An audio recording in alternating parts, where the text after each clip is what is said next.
And here we go. Welcome in to another edition of Bucky and BK. Today is Wednesday, July 29th, 2026. And the Buck and I are with y'all for the next 2 hours. On today's show, should Texas put corporate logos on its jerseys? It's becoming a hot button topic around college football. Are the Longhorns going to be next? We will dive in. We've got some sound from Arch Manning and Colin Simmons to get into. We've got Sean Miller's sound as well. The Longhorn men's head basketball coach had his first media availability since the Longhorns added Marcus Spears Jr. to the roster. We'll get Sean Miller's thoughts on him and plenty of other topics surrounding Texas hoops. Speaking of sound, how about Jerry Jones? Oh, yeah, the Cowboys held their annual State of the Union yesterday in Oxnard, California. We'll let you hear from Jerry and Shoddy as well. Plenty to get into, plus the BBK news, why today's not so bad, and our weekly Chop It Up with Chip conversation with our Longhorns insider, Chip Brown. We are locked, we are loaded, and we are ready to go on a hump day program. We appreciate y'all spending some of your Wednesdays with us. How are you today, my man? I am doing fine, man. Just a hectic yesterday, and now it's back to normal. The boss is back in town, so everything is good.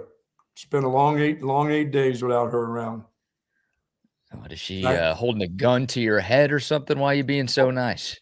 No, everything's good, man. It was, I went to pick her up at the cell phone. I was in the cell phone area watching cop car. There must be some kind of devious stuff going on in that cell phone lot.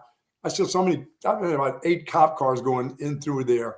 People making deals, people making cash in that lot, maybe. The lot lizards are strong at the cell phone lot, huh? Strong, man. And I was there way ahead of time thinking that what if the plane came in early? Of course, the plane doesn't come in early. It's supposed to be there at 8:50. When does it get there? 20 after 9. I mean, good Lord. I'm about to fall asleep in the car. Oh, yeah. I can only hear so many jams. What do you do in the car? Because, like you said, you get to the cell phone lot 2 hours early, which is absolutely ridiculous. What do you do to kill the time while you're there? I try to actually learn more things about my phone. What can I do to help myself? Because right now, BK, I'm in a spot where on my new phone, I can't get my email. You're going to help me with that when I see you. I got to get my. What I have is still on the old phone. I kept the old phone, and so I still have email on that old phone. But after a year, that thing gets cut off. That was the freebie for a year. The extra line. But I've got to learn how to what's my password to Google or whatever the hell I have for my email, because I don't do anything on this computer. Everything goes on my phone. If I can't do it on my phone, I'm like lost. I just looked as before we came on. I looked and saw these different emails and all these little emails for these appointments that I have. Hey, you need to check in here first, or you may not be able to check in. I get to the doctor's office and they said, have you got your registration for coming in here? I'm like, sure I did. I did it on she goes, I don't see it here. And you know how you have to fill out? They give you that stupid clipboard and say, start filling this crap. I'm like, oh my God.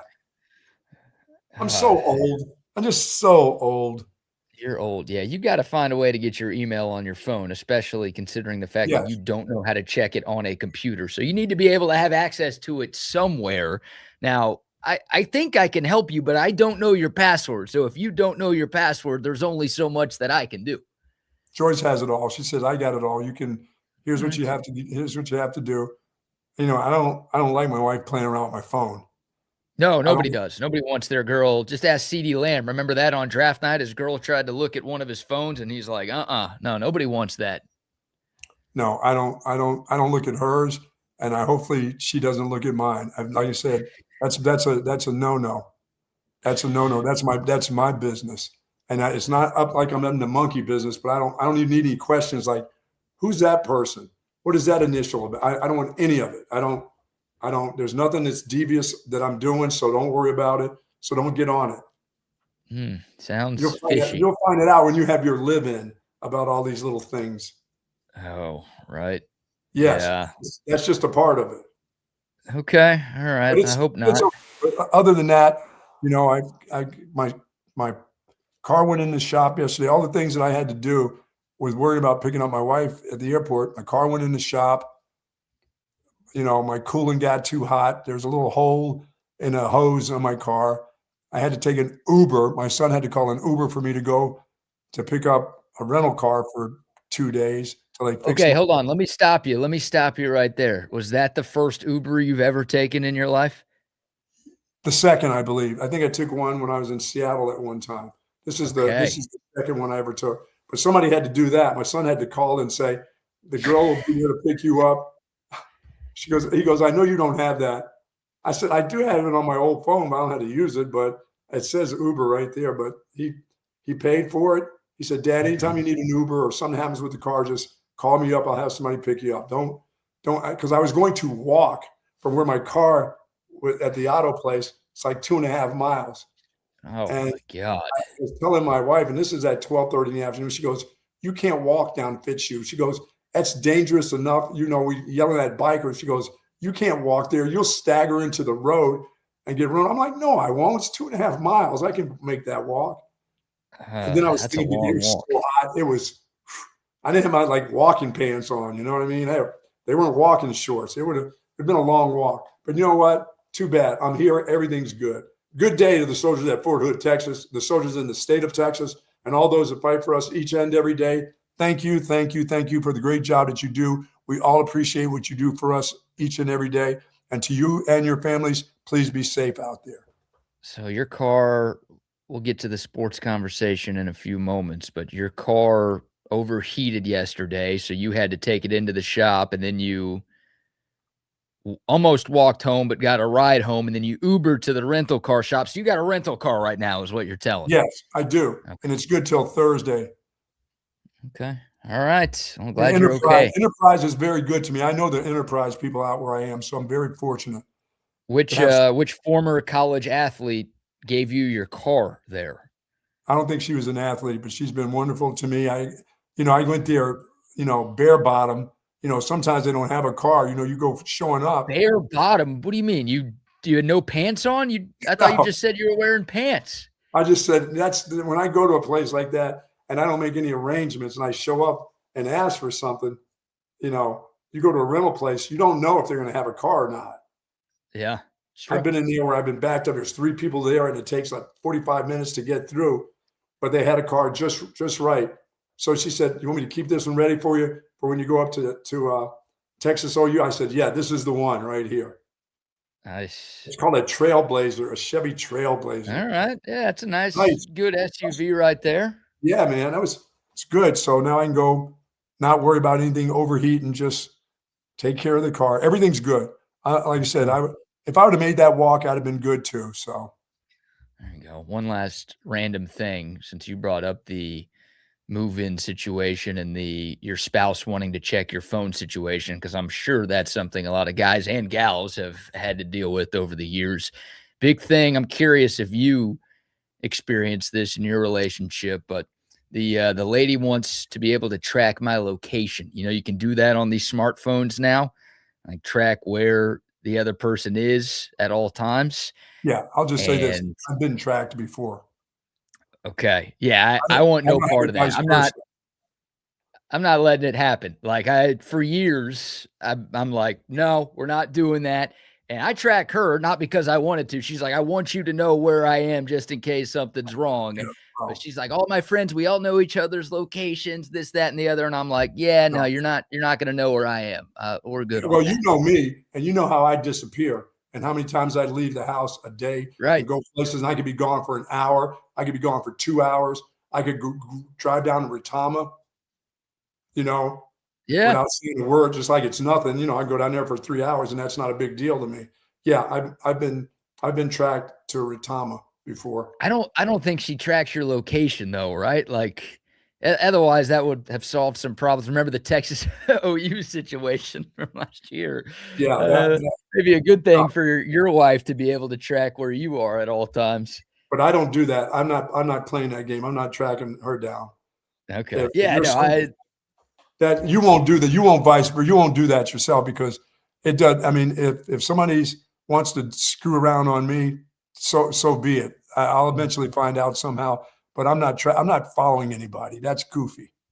You Yeah. know, Well, I'm not up to I- anything. I'm up to just dumb old man stuff where I disappear for hours because you know me, I got to get in the car and go. yeah, I don't want to be followed. I'm good. I'm gonna live my life. I'll be all right. And hey, I'll come home. You'll see me at some point. Like I'll call, I'll text. We'll be good. But Yeah, you don't have to know where I am this is everywhere I not the go. days of when I was a drunk that I would disappear and not, I'd show up just before I had to go do a show at 6 o'clock in the morning. You know what I'm saying? Those Oh days are yeah, over. Man. yeah. You did a lot more than I ever did. Oh yeah, So I deserve. And if there's anybody deserved to have been tracked back in the day, it would have been me. probably you. All Yeah. right. Well, we'll take your thoughts on all that. Go to text line 512-222-9328. Of course, the YouTube, Facebook, Twitter, and Twitch live chats are rocking and rolling as well. Buck, we talked about this a little bit at the end of yesterday's show, and now we have another update. Yesterday to me was a pretty shocking day in college sports. And we've been trending in this direction for a while. So maybe shock is too strong of a word. But to see Ohio State and Notre Dame agree to deals that will place a corporate logo on their football uniforms in the same day. And it's not just football, by the way, but football is really the one that Sure. I pay and we pay the most attention to. Seeing both of those blue bloods, both of those iconic programs agree to those kind of deals, that stopped me in my tracks. And I know a few other schools have done it. Hell, the entire Big 12 conference has done a deal like that this offseason already. But those two on the same day, another sign that college sports is changing. And, we talked about the possibility of Texas considering something like this yesterday. I think now there's probably more conversations happening with folks on the 40 acres about this being a legitimate option for Texas moving forward. And I don't know who's next, but I know it's not Ohio State and Notre Dame that are going to be the only two big-time programs that end up signing deals like this. So it's there's so many different things with Microsoft and all these other stuff, Apple. Dell must still have money and a lot of it, somehow. Yeah. That's just a pretty simple thing. It's right here. It's almost, you can call it based right out of Austin and surrounding areas. I don't know why that wouldn't be at such an easy little patch. I got a feeling that they've been in contact with everybody. And those companies have been in contact with the university about doing something like that for outrageous money. But yeah, I think everybody will find someone in their region that has a bunch of money that wants to see their logo on TV, on national TV, and broadcast it a few times. And plus, if the university is sort of like Texas, it's the thing that they're doing. Once again, nothing on the helmet, on the shoulder or whatever it is. I can't see Texas not doing it now. Okay. So you think the Longhorns are going to follow suit and end up putting a corporate logo on their jerseys here? It may take them a year to figure out who it's going to be or who the highest bidder is and who they want to be sponsored by. But I think that's in the future. Yeah. I don't know if they'll get that done before the season starts. And hell, Sure. Somebody may offer, $700 million. And they may say, oh no, we can make a patch real quick. Yeah, I would think so. I would think that kind of offer would at least get Texas to listen. And, we've got some details, not any final details yet about the agreements that Ohio State and Notre Dame signed. Reported $17 million a year going for Ohio State. And it's not just patches for their football uniforms. It's going to be patches for all 36 of their varsity sports. Yep. And then Notre Dame, their deal with SoFi Technologies is reportedly somewhere in the $18 to $20 million per year range.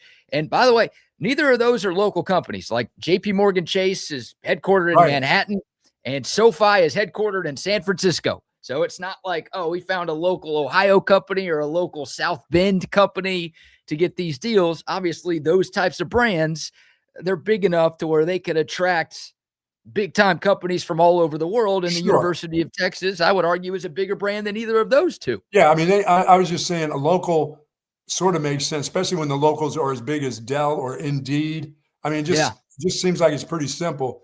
You give them a shot at your local stuff, and people kind of understand that. They at least try to understand that, because there's going to be some fans that won't understand that ever, having something on your.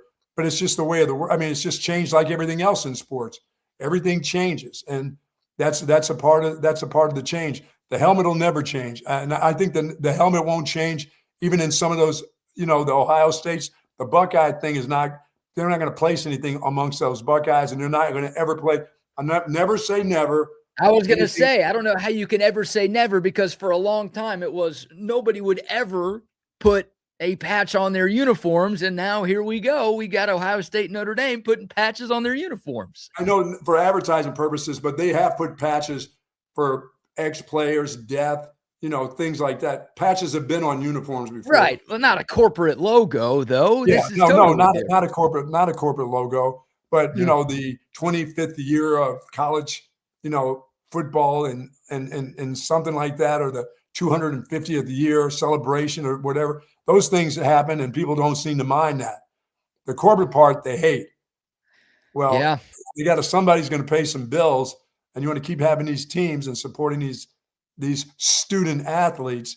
That's just going to be the part of it, Yeah. That's the easiest argument in favor of it. It's keeping up with the Joneses, and it's, hey, we really need money to field competitive teams nowadays. So this gives us another avenue to make 8 figures of money annually. That is going to help us continue to compete at the highest level of college sport. Like, that's the sell point right there.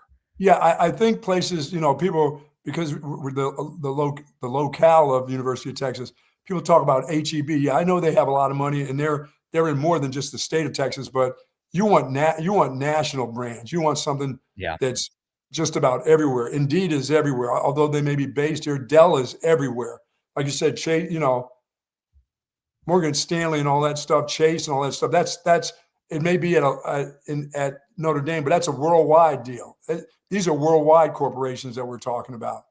Right. And Texas, they could get anybody, I think. And again, Ohio State's reported 17 mil a year. Notre Dame's reported 18 to 20 million a year. I think any deal that Texas signs would be greater than either of those. And that's the difference between Austin and Columbus, Ohio, and South Bend, Indiana, is you're right. Like, there are a lot of companies that are based here. I mean, Austin is one of the fastest growing business and technology hubs in the country. So like Dell is the one that people associate Texas with, because Michael Dell went to the University of Texas and started his company at the University of Texas and still headquartered in Austin. And that's one of the biggest companies in the world. You've got Indeed that you talked about. Tesla is now headquartered. I mean, Elon Musk, the richest guy in the world right now, like his big companies are headquartered here. You got Oracle, you've got Google that's now headquartered in Austin, by the way. Yeti is here. AT&T's all over the state of Texas, not as much Austin, but they're all. So yeah, the Longhorns, if they kind of open up, if Chris Del Conte is willing to like open up the phone lines a little bit and take calls / bids on something like this, then his phone's going to be ringing off the hook, I would think. Yeah, I was very surprised that, all the Powerade stuff that we saw in World Cup, the Yeti didn't have their coolers on the sidelines.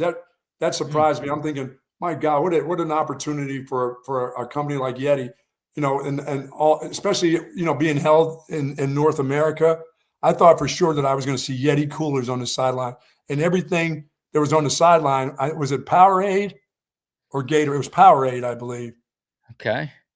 I mean, they had their own coolers. You didn't have Powerade drinks and Yeti coolers. They had their coolers on the sideline. I thought Yeti would jump in and grab a hold of that. That'd been great action for them.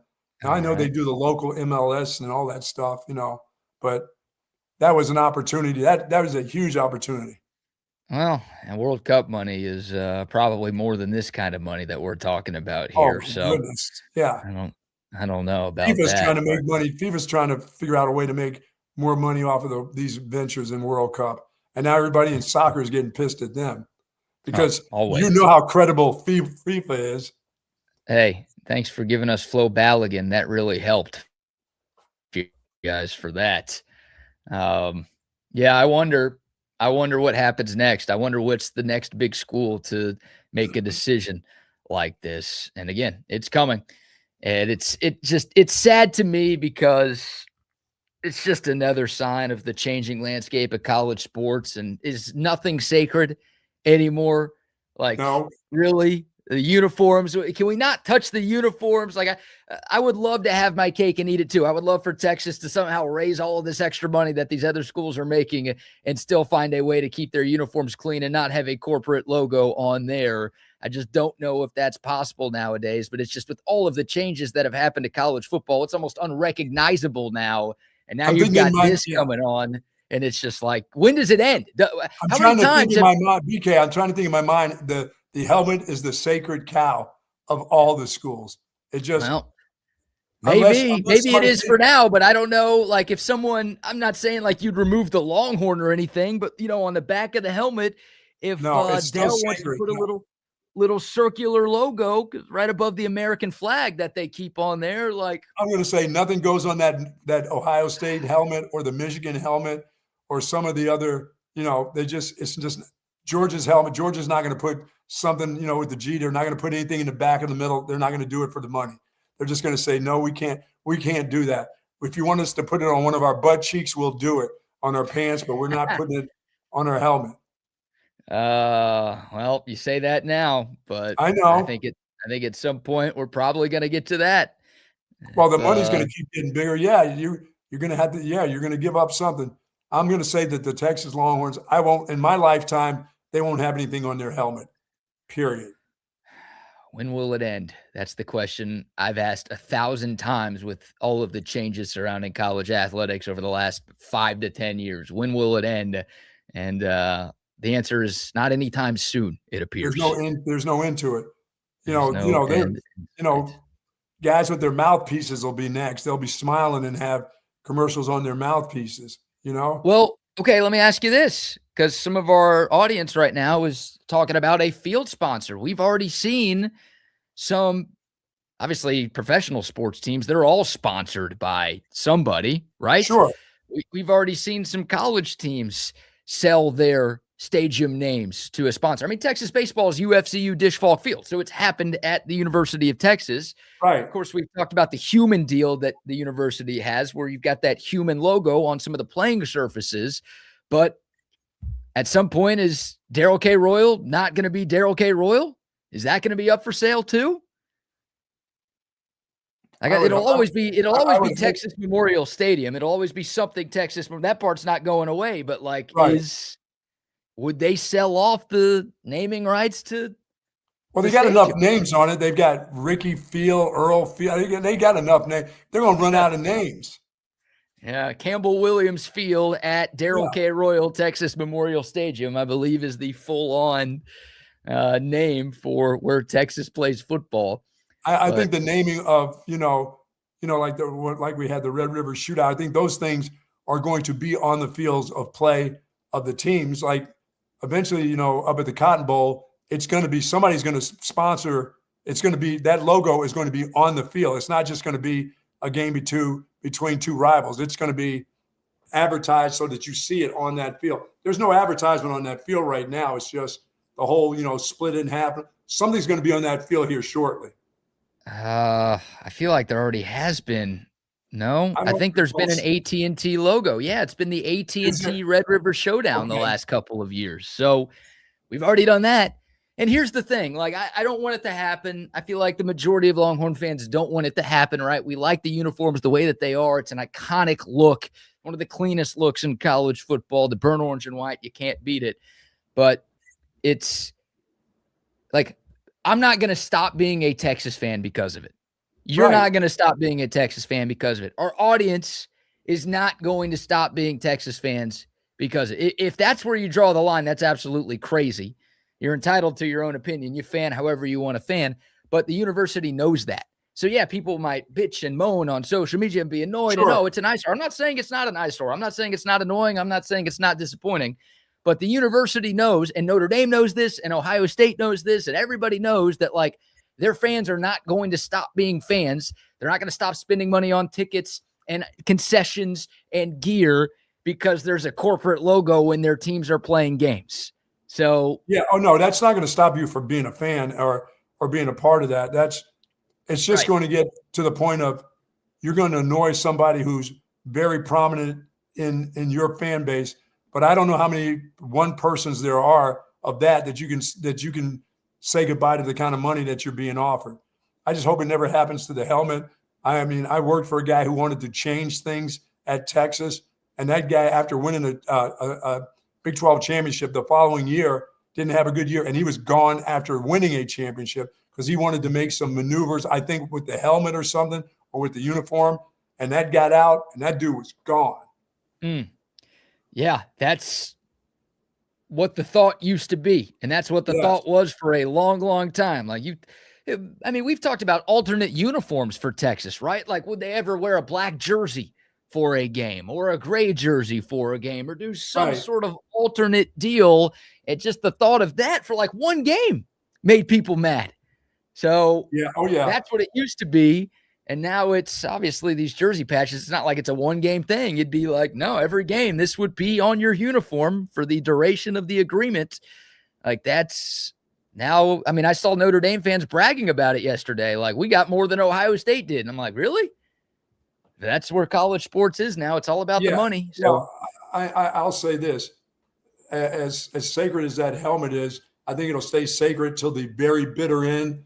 But the uniform itself, there are going to be patches. There are going to be spots on shoulder pads, breastplates and all that kind of stuff. And if you can put it on there and a company can see it, they're going to pay a high dollar to do it. And Texas will have to be just like everybody else. You know what I'm thinking about is the movie Talladega Nights, The Ballad of Ricky Bobby. Mm-hmm. I mean, obviously NASCAR, they got sponsors all over their cars. They've been doing it from the beginning.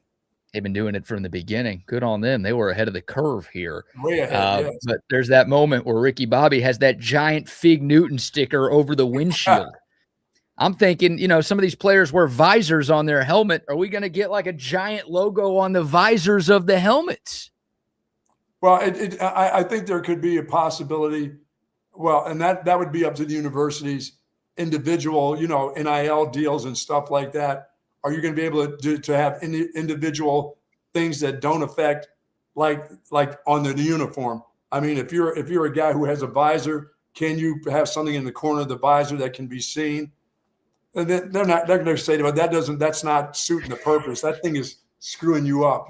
Coach is going to say, no, you can't wear that.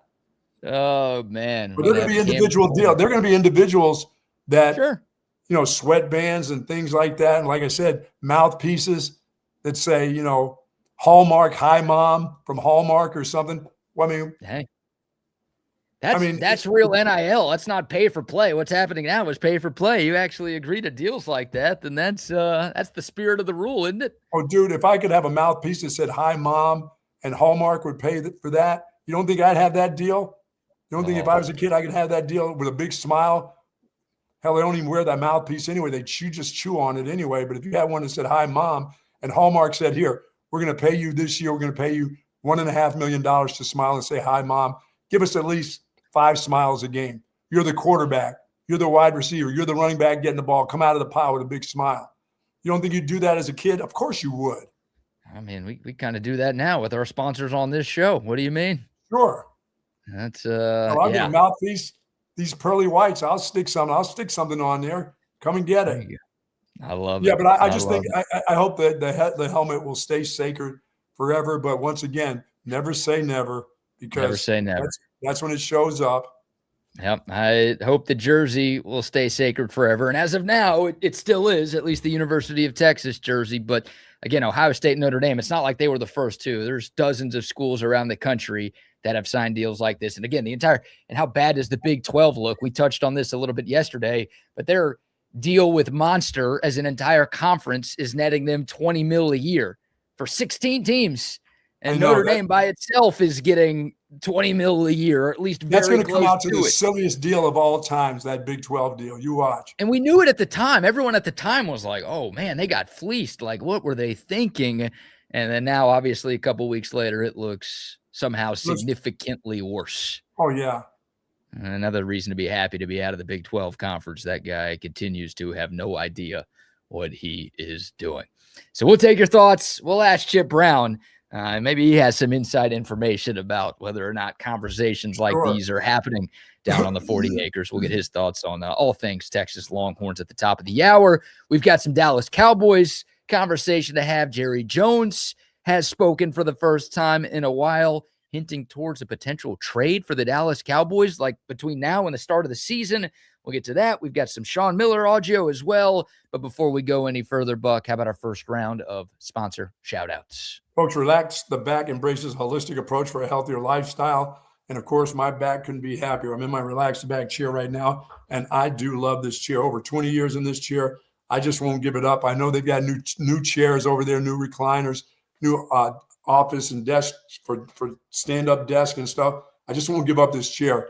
And if you go over to the Relax the Back, one of the 2 Relax the Back stores in our area, you're going to find a office chair, a desk, a recliner that's going to fit you. But you'll also find accessories. If you can't afford to have one of those right now, things are a little tight, but you want an accessory that's really going to help out your shoulders, your neck, your elbows, the whole works. They've got that at Relax the Back too. And once again, don't wait until you start to hurt. Make yourself feel good at all times. And you can do that at the Relax the Back store. 2 locations. One is in the Hill Country Galleria across from Whole Foods, and in North Austin at the Gateway Shopping Center across from the Container Store. Live pain-free like a buck at Relax the Back. Yes, indeed. Speaking of relaxation, shout out to our friends at Early Bird CBD. Yeah, man. Round of golf for me today, baby. Got those CBDs. Got to have those drops. There we go. The drops ready to go. The Buck takes them to help with pain alleviation. I take the Early Bird CBD products to relax, to unwind, to rest. That's what they're all about. It's a local company based in Austin, and they make products designed to make you feel good. They've got the gummies. They've got the drops, as the Buck mentioned. Those are so cool. You just drop them into your water, your juice, your sparkling water, your alcoholic beverage, whatever you're drinking, and you're going to get the effects of CBD, but also a microdose of THC as well. That's what separates Early Bird CBD from the other CBD products that maybe you've heard about or even tried in the past. You're going to feel the difference because you get that microdose of THC. Think about the feeling you get after a couple of glasses of wine, that little mild euphoric feeling. I love that feeling. And you don't have to deal with the hangover, and you don't have to deal with the calories and everything else that comes with drinking wine. Early Bird CBD, they give you that feel, but without the extra crap that you don't want to feel. Try these products. I'm telling y'all, you will love them just like the Buck and I do. Earlybirdcbd.com. That is the website. And use the promo code Bucky. You type that in at checkout. You're going to get 20% off your first order from our great friends at Early Bird CBD. Of course, Woods Comfort Systems, folks. You know, today's 100, tomorrow's 100. They can keep saying 98 and 99 all they want. It's 100 degrees out, folks. It is hot, and your air conditioner needs to be working properly. My air conditioning system has been working great. You know, I got this house 6 years ago. We've been in this house. I love what Woods Comfort Systems has done, and their technicians get out twice a year. I love them so much, I still have a generator, and my guy needs to get my new battery over here because who knows when that time comes. But so far, so good. I love, as I said, Woods Comfort Systems has got it done. The temperature stays the same right where we have it at all times. They do heating, and now they do plumbing, indoor and outdoor plumbing. 71 years of service. Nobody does it better than Woods Comfort Systems. No, they do not. And a quick shout out to our friends at Waterloo Printing and Graphics. My guy, Adam, great dude, huge Longhorn fan, big time listener of the show. He's the guy who makes our merch. So the table drape that we've got, also we're getting new Bucky and BK shirts. We're going to have some hats to give away. We're going to have koozies to give away again for our pregame shows coming up this football season. Shout out to Adam and his team at Waterloo Printing and Graphics. And look, if you have a business that needs gear, if you just have a big event coming up, maybe you're host a tailgate and you want to have cool cups or koozies or something like that for the upcoming season, Adam is a great dude. He's based in Austin. He'll get you everything that you need, and he'll get it to you very quickly. Just call him or text him at 512-300-9641, or you can follow him on Instagram and shoot him a DM at Waterloo Printing. And by the way, at every home and away game this year, we'll be giving away a pair of Ariat boots and jeans at each one, home and away, not just home games.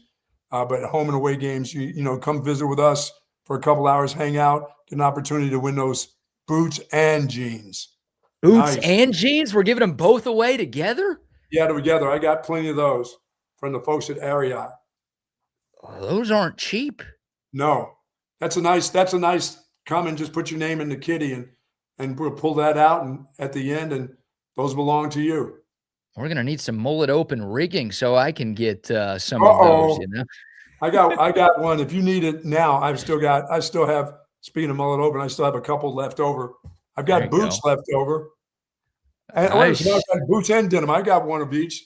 I'm not even in boots anymore. It's been quite a while. I used to wear them every day. I can't now with the back. So I've got these, and you're welcome to it. There we go. Give some of those away to the daily folks from time to time. Oh yeah, As we can well. do that. I think you just I all like you do is look at them and you order your boots online and just send that card in and you got it. Boom.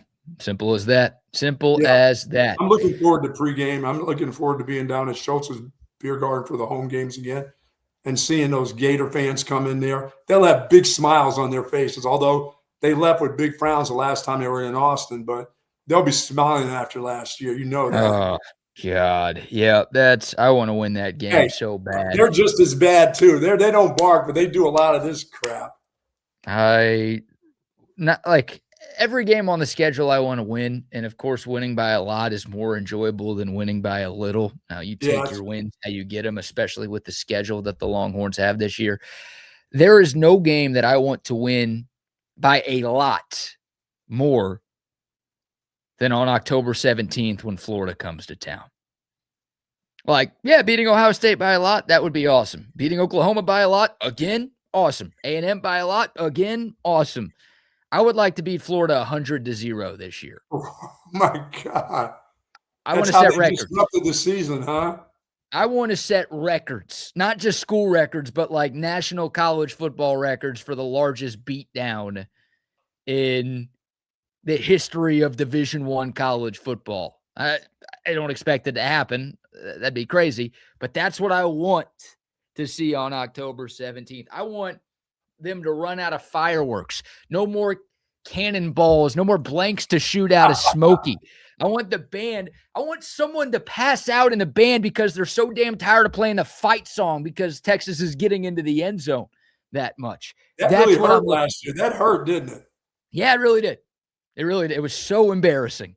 And that's one of those games where now they think they're good. Yeah, that 4-8 gate. That's one of those games where, unfortunately, because you remember the losses more than you remember the wins. At least I do. I won't speak for you or anybody else. That's one of those that I will never forget where I was. Unfortunately, that one will stick with me for a long time. Winning that game this year, 100-0, that would help take some of the sting away from what happened. That hurt me because that had been going on with me throughout the summer. Remember, I was worried about that game way before the season. So I had that hurt in me thinking and kind of feeling like that was going to happen. And we remember last time they were in this town what happened to them. And Sark let up on them. There's no letting up on this group this year. I hope you're right. Yeah, 2 years ago when Texas hosted Florida in the Longhorns' first year in the SEC, Texas won that game 49-17, and it was 42-0 like 3 minutes into the second half. And Sark called off the dogs. He took out the starters. He just, it was all brakes, no gas after that moment. It could have been 70-0 if he really wanted it to. I hope if it's 42-0 early in the third quarter this time around, now we're running it up a little bit on you fools. We ain't stopping. Right. We ain't stopping here. Them in their gator chop. I had guys coming up to you, when you're doing the show, the last time doing gator chops in front of you, get your gator chop out of here. Take your hands off. Yeah. They looked pretty dumb on that day. Yes, they talking did. Some smack and doing a gator chomp. There wasn't a lot to celebrate for the gator folk who came here, and there wasn't a lot for Texas folk to celebrate going there last year, unfortunately. All right. Well, we've got some sound to get to. We can either go with Jerry Jones or we could go with Sean Miller. Let's go with our very own Sean Miller first. Okay. All right. Let's talk a little Texas basketball. So yesterday, Sean Miller had a media availability down on campus, and it's the first time we've heard from Coach Miller in a while, and really the first time we've publicly heard from Coach Miller since Texas signed Marcus Spears Jr., of course, the #1 recruit in America in the class of 2027, who reclassified to 2026 and is now a member of this year's Texas basketball team. Sean Miller, very excited to talk about Marcus Spears Jr. We've got a couple of different cuts here. He was asked one question about Spears, Buck, and he spoke for 3 minutes. I trimmed this down, again, to 2 different cuts, and each one's about a minute long. But here is, we'll start with this one, where Sean Miller is talking about what Marcus Spears Jr. is adding to the Texas Longhorns. So you get the total package with somebody like Marcus. One thing to note about Marcus is he's been 16 years old until recently. He just turned 17. So when you think about how young he is, not only on our basketball team, but in the world of college basketball, we have to give him the respect and the patience that he deserves. This year, more than anything, has to be a year of growth and learning and development. And no doubt he'll do all 3 of those things, because looking at his talent, his ceiling, he might have the highest ceiling of anybody in our program. His talent level jumps off the charts. But being as young as he is, I can't believe how bright he is in terms of learning on the court, wanting to learn, being a sponge. And then as a young player who's talented, you always wonder, does he have the work capacity? And we found out very quickly that he does. Yeah, I mean, that guy right there, I'll just say this, that guy, just the way he talks, is a guy that if he's coming to recruit your kid, or you're the kid and you're thinking about going to school, and the way he talks about you, that makes you want to come to a place like Texas. I mean, if he was at any place else, you'd want to go there, because you could just tell he knows how to talk to young players, or just, college kids. He knows how to recruit. Yeah. He's done it at a high level for a number of years at a number of different spots. And this was his first full off season as the head coach of the Texas Longhorns. And he obviously did a tremendous job, both with high school recruiting and out of the transfer portal as well. But yeah, I mean, he's a guy who calls it like he sees it. You've compared him to Luke Carnesecca before, just an old school Big East kind of no nonsense kind of guy. He'll coach you hard, but you could tell he cares about his players. He wants to build and develop relationships with his players. And we're going to see that on the recruiting trail moving forward. I mean, getting Marcus Spears Jr., I know his sister plays volleyball at Texas and she's a stud, and I know the family's from Texas, but man, you're already seeing a lot of the top players in the recruiting class of 2027, which was the class Spears was supposed to be in. Right. Those guys are now scheduling visits to Austin. Those guys are now putting Texas in their final 4, 5, or 6 lists. Doesn't mean Texas is going to get all of them, but you're now seeing Texas recruit the same players that Duke and Kentucky and Kansas and schools like that are recruiting. When you get that first big domino, and look, Austin Gooseby was a great one, and Bo Ogden, Texas had a really good class this year. But when you get that type of player, a guy who literally could have played at any school in the country and was getting offered millions of dollars to do so, you get that guy in the boat, that changes the way other people feel about your program. And now I think a lot of people are giving Sean Miller a chance because of that. And you got to feel good about Texas's chances with what you're talking about, the way Miller can recruit. Yeah, I think his recruiting style is it just suits, mom likes to hear that. Mom likes to hear that about her son, or mom likes to hear that about her daughter. That guy will go in there and talk to you about your kid and make you feel good about the kid that you raised. And all he's going to do is just help that kid get a little bit better, and no matter what he does. So that's how you get it. You get mom. I guarantee you, as much as Marcus, Senior enjoyed his daughter coming here, I guarantee you the mom loved listening to Sean Miller talk about her son. What's interesting is, and I didn't cut this up, and now I'm mad that I didn't, but Sean Miller told us yesterday that it was Marcus Spears Jr.'s mom, Aisha, who came up with the idea about reclassifying this year. Mm-hmm. It wasn't like Texas was pushing for it and Sean Miller's like, man, I think you're good enough. Like, you're ready to start college. Let's do this thing. He didn't push that on them. She pushed it. It was Mama Spears who had the idea first, and I guess was able to convince Swagoo Sr. and Swagoo Jr. for calling him that, and everybody else, including Texas, that this was the right thing. So you talk about winning Mom over. How about winning Mom over not only to get the commitment, but also she's like, I need my son, I need my baby boy to be with this guy a year before he's supposed to. Sure. So that goes to your point that he clearly did something to win that recruitment and win it emphatically again with that reclassification. One more from Sean Miller talking about Marcus Spears Jr.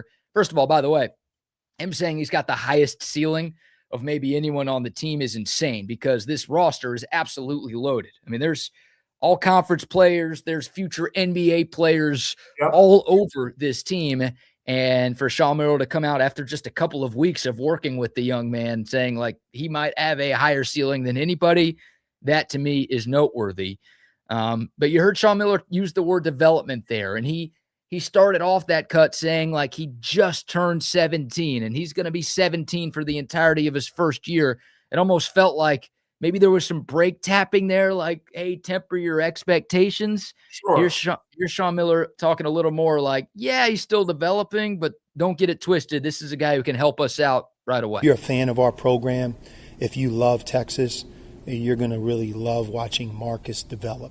And the other part of that development, I want to be clear on this. He's not just somebody who's here only to develop this year. He will impact our team. He will impact winning. It took me about 3 days to see that, and I think what you're going to find is he's just going to get better and better. My experience with the youngest players that I've coached, Aaron Gordon, Lowry Markkinen, Dalen Swain, in their first 3 months of college, they can really make a huge jump. So it's important that all of us, when you watch him early on as 17 years old, that you don't judge him just then and there because he will get better. And he will really, his trajectory goes more like this. And I think when you see him in January and February, he won't be the same person or player on the basketball court. Yeah, but he's trying to also tell you that, but don't be surprised when you see him at 17 and young and the things that he does. Don't be surprised that this guy isn't, pretty polished already too. Mm-hmm.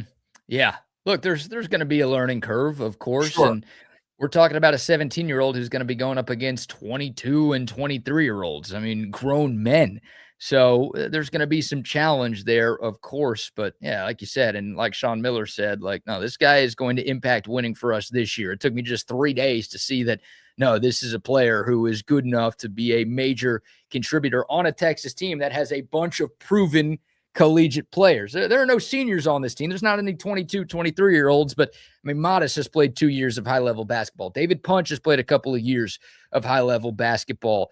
You're bringing in a bunch of transfers from around the country who have already got it done in major conferences.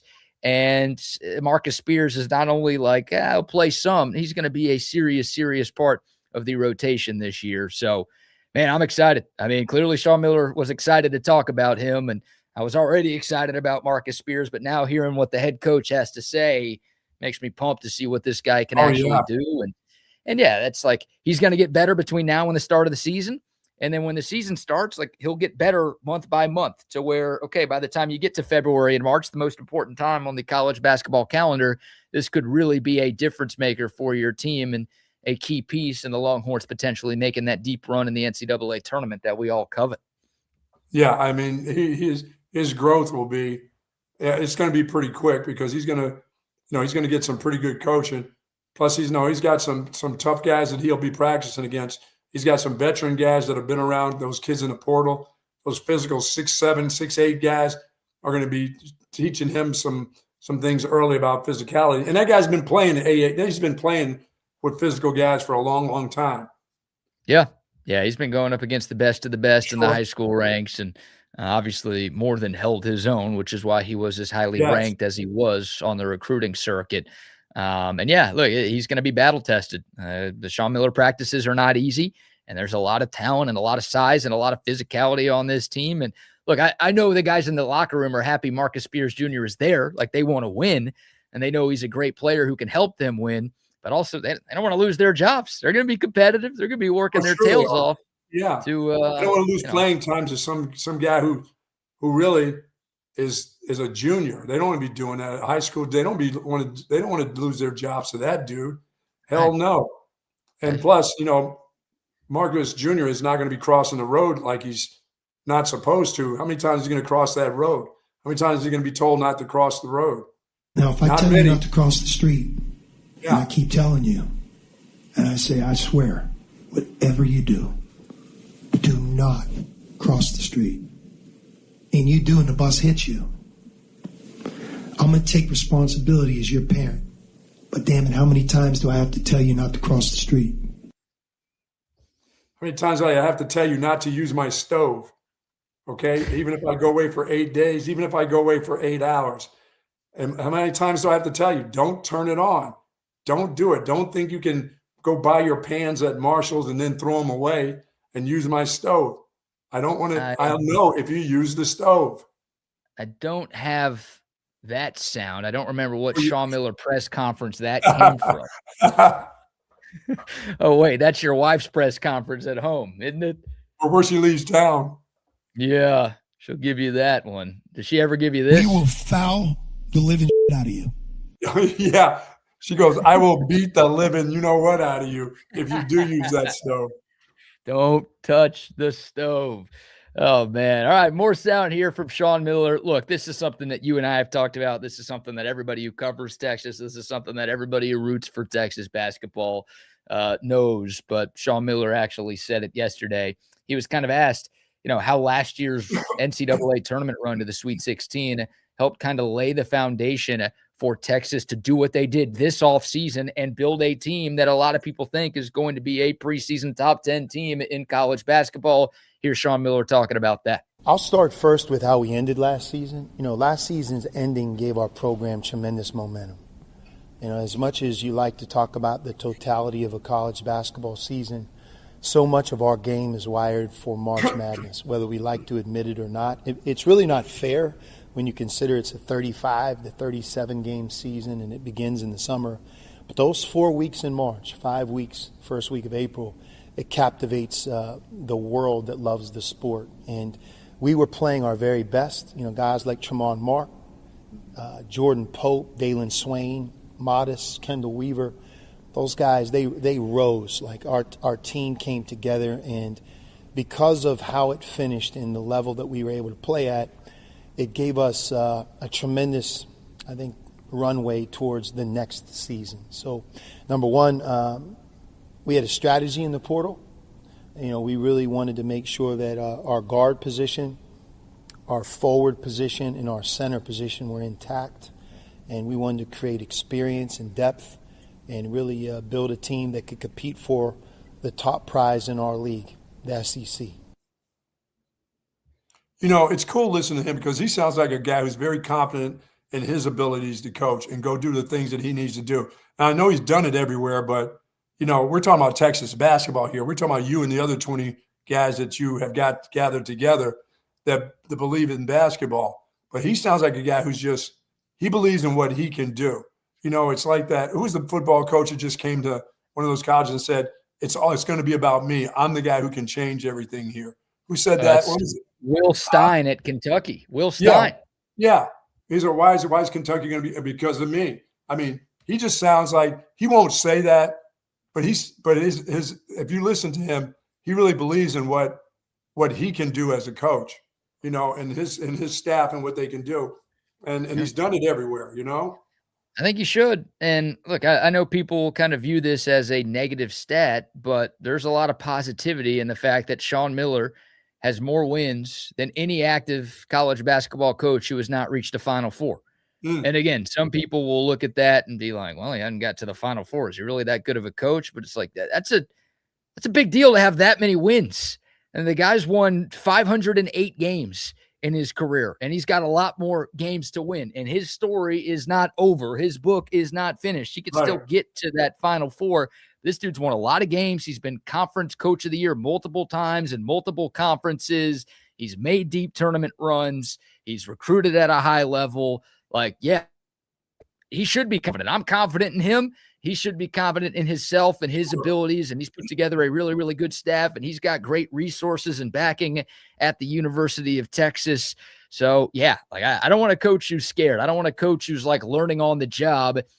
Clearly, Chris Del Conte didn't either. He went out and gotten somebody with some gray on him, a guy who's been around the block a time or two, a guy who knows a thing or two because he's seen a thing or two. Yes. And, yeah, Sean Miller, there's not a lot that he hasn't seen in this sport. And I'll give him credit because, look, I'm a Kansas guy. I love Bill Self, one of the best college basketball coaches ever. He's a Hall of Famer, a couple of national championships. He's awesome. Bill Self has had a tough time adapting to the times. And Kansas is like not as good the last couple of years. They have not been as good in this new NIL portal era of college basketball that we're in. Sometimes guys who have coached for a long time, they can't adapt. They can't adjust, and they get lost. Sean Miller has clearly shown that he could adapt, he could adjust. He's not stuck in his old ways, and that obviously is benefiting Texas, and I think will continue to benefit Texas moving forward. I agree with you on that. Thanks, man. All right, so we'll take your thoughts. We'll get back to more Sean Miller. We'll ask Chip Brown his thoughts on what he heard from Coach Miller. We'll get into some Texas football with Chip, and we'll go around the 40 with our Longhorns Insider as we do each and every Wednesday. But before our weekly Chop It Up with Chip, Buck, how about another round of sponsor shout-outs? Folks, if you're seeking specialized patient-focused orthopedic care, elbows, knees, ankles, the whole works, contact our friends and the experts at Texas Orthopedics for sure. Their physicians offer comprehensive surgical and non-surgical orthopedic care for children and adults. Rehabilitation first for sure, spinal care, sports medicine, joint replacement. Their doctors are dedicated orthopedic surgeons there, and they've got a lot of good ones right there too. And their goal is to get you right back into good health and the great quality of life that you deserve and that you want. Texas Orthopedics is the largest independent orthopedic practice in Central Texas. For more information, please go to txortho.com. Absolutely. Love our friends at Texas Orthopedics and also love our friends at Audiovisual Consultations. Your favorite, Buck. How about a word from our guy Tom McKay in the mysterious woman of the night of audiovisual? Scientific data proves it. Size does matter. Oh. Hi, this is Tom McKay with Audiovisual Consultations. The bigger and wider your television is, the better it'll please your senses. Summer is here and the time is now to get everything tuned up and ready. New big screen TVs, projection video, indoor and outdoor surround sound, all the goodies at great prices and followed up with great service. So give us a call at 512-255-8678, 512-255-8678, or online at avconsultations.com. I'm going to ask him who that is today. Folks, and our good friends over at Sue Patrick since 1975. Tons of Texas-themed items, gifts, books, cards, and a wide variety of men's and women's clothing, and all the caps that you're looking for the new season. By the way, if you're getting ready to take some of these trips, Texas on the road, they have luggage there, Longhorn luggage available for you, carry-ons, big bags, the whole works at Sue Patrick. At Sue Patrick, they offer free shipping on online orders of $59 or more, free curbside pickup, and plenty of parking space at 5222 Burnett Road. They've got all the Jellycats all stored there and ready to go for you. And 50 years of service in Central Texas. Sue Patrick has it all. For more information, please go to SuePatrick.com. Yes, indeed. Both of us rocking the Sue Patrick lids today. The best place to get your Texas gear for the upcoming season. Shout out to them. And also a shout out to our friends at SendTexTickets.com. Oh, yeah. Speaking of the upcoming season, if you want to get tickets for any game in the upcoming season, home, away, neutral, it doesn't matter. Centex Tickets, that's your one-stop shop for all of your Longhorn football ticket needs all season long. It's a local company, and look, I understand there are a lot of places you could go to find your tickets, but none of them are giving you a 10% off discount code. And look, some of them might give you a discount for your first order, and that's cool, but then they don't care about you after you purchase one ticket from them. Centex Tickets is going to hook you all up with 10% off every single time you buy any ticket, sporting events, concerts, comedy shows, festivals, Broadway shows, anything coming to our fair burg. If you want to be in person, CentexTickets.com. Just log on from your phone or computer, and don't forget the promo code CENTEX10 for 10% off any ticket purchase at any freaking time from our friends at Centex Tickets. And of course, you know what today is? It's a Hat Creek day for me before I play a little golf. Hat Creek Burger Company. Let me go jam down let me jam down one burger, one small shake, and a regular fry today. And they've got it all. 30 locations in the state of Texas. They've been doing this since 2008, folks. It's a lot of good fun, a lot of good folks, and a lot of good food there. Got those playscapes on most of their facilities. Plus, they got happy hour for the adults over at Hat Creek Burger. And at Hat Creek Burger Company, there's something for everyone. Yes, indeed. Love the Hat Creek burgers. By the way, as we await Chip Brown of horns247.com, July 29th, it is National Chicken Wing Day, Buck. Ooh. You hate the chicken wings, right? I don't touch them. I never said I hated chicken wings. I just don't touch them with my fingers. If you want to see me with a plastic fork and a little plastic knife getting that meat off, that's fine. But I don't touch those. I don't touch chicken with my hands. Well, I don't touch that kind of chicken wings with my hand. Now, nuggies and all that stuff, yeah, I'll pick that up. The texture is okay, but touching the chickens, the drumstick and stuff, no thanks. So the fried chicken you'll put your hands on, but like grilled chicken, breaded, smoked, none of that? No, I do. When I do baked chicken, I still do that with a knife and fork too. Okay. That's probably because of hand modeling. I don't like to get the barbecue sauce on the nails. When's the last time you've gotten a gig for your hand modeling? I don't know. I went to what's her name, Ma Wan, about 2 weeks ago, and I got a pedicure and a manicure. Guess how much that cost me? $100. Inflation. Oh, I know. I've inflated her. That's what it is. And it's not inflation. That used to be, to do my nails used to be a $7, and here, make it 25 with a little tip. What? It used to be $7 and now it's $100? No, it used to be 17. Oh, it used to be 17 and now it's 100? No, for that. And then my feet, and she does the whole, and I do my feet maybe 3 times a year, but warm water, a little salt there, massage your calf muscles and your legs and put the warm towel around with the little hot pebbles. Oh, it's awesome. And so that I give up $100 for that. Still worth it, huh? Yeah. Every once in a while, I don't like doing pedicures that much because I don't like people playing with my feet. I just don't, I dig that, but I can't do my own nails. I'm to the point of being so old. If I cut that thing the wrong way and I get my toe infected, everything screws up the golf game. You know what I'm saying? Oh, that's what you have to worry about, right? It's not an appearance or an aesthetics thing. It's No. Just don't mess up the golf game, please. No, that throws you off. You get an ingrown nail. I've had an ingrown nail before and had to go to a podiatrist for that. And they gave me a shot and they dug in there and got that. They gave me a shot in the toe. Oh, okay. All right. Now this is getting gross. How do we get there from chicken wings? It's National Chicken Wing Day. To feet. Yeah, that's what not National Toe Jam Day. Hey, Rex Ryan, quit the feet talk, will you? Yeah. Oh my God. Oh, also, my man Sal doesn't like Lou Carnesecca. Lou Carnesecca was cool for St. John, Sal. Sal probably wasn't even born when Lou Carnesecca was around. National Lasagna Day as well today. Good. My wife makes great lasagna. When she leaves town, that's a big one. She's good. She's awesome at lasagna. All right. Well, we're just shot Chip Brown a text message. So while we wait for him to hopefully join us momentarily, I want to get to a little Jerry Jones audio, Buck. Oh, yeah, for sure. So yesterday, the Dallas Cowboys held their annual State of the Union or State of the Cowboys presser in Oxnard, California. Training camp is underway for all 32 teams across the National Football League. And the Cowboys have all arrived in Oxnard. Dak Prescott and CeeDee Lamb and Quinnen Williams and the whole squad. They are there.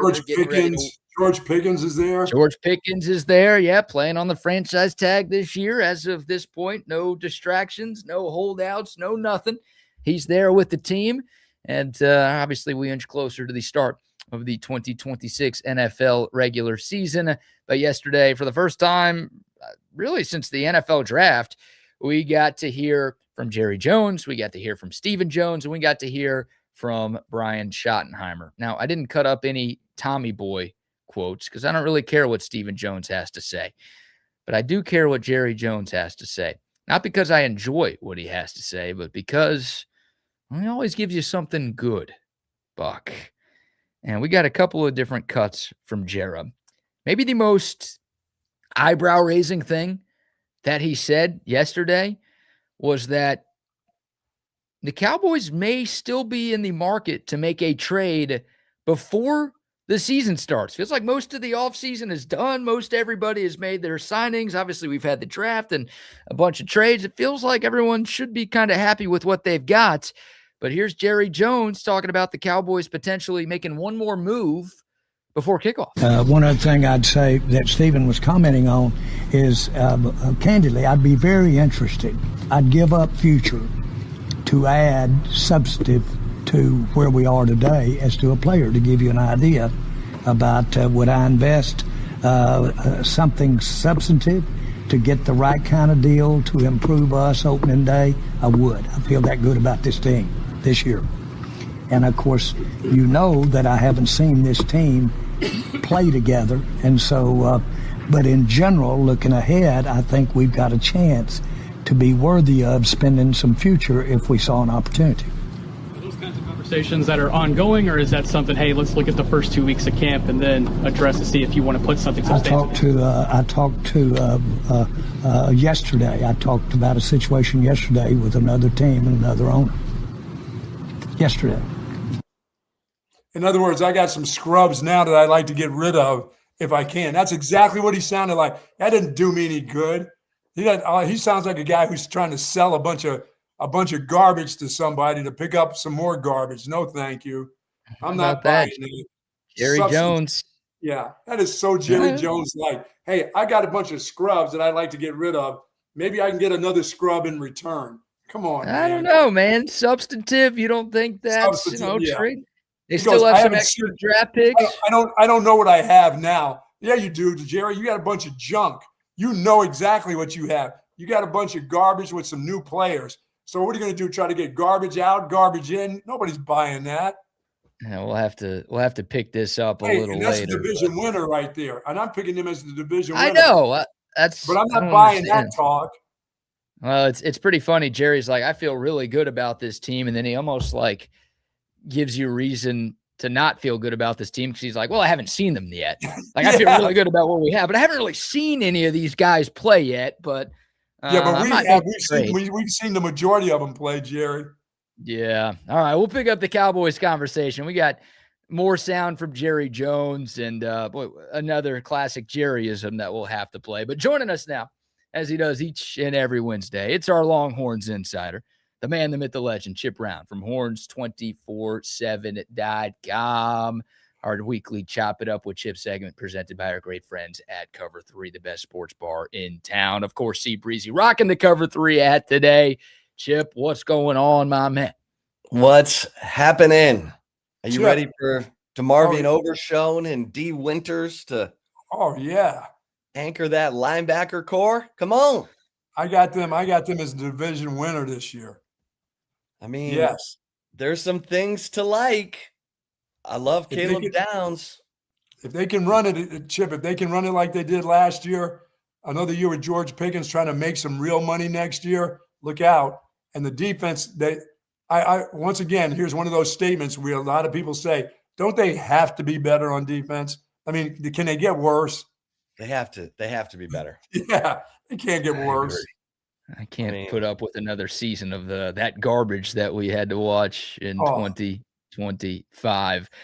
Well, Chip, I'll start with this. I wasn't expecting to start with this, but yesterday, a pretty seismic day in college football, at least for me, with both Ohio State and Notre Dame reportedly agreeing to big money deals with corporate partners to put logos on their uniforms moving forward. I'm sure you've done some digging. I'm sure you've asked some questions. I'm sure you've had some conversations. At this point, it's felt like Chris Del Conte has put down any idea of that happening. But now that those two blue bloods are doing it, do you think at some point Texas will follow suit?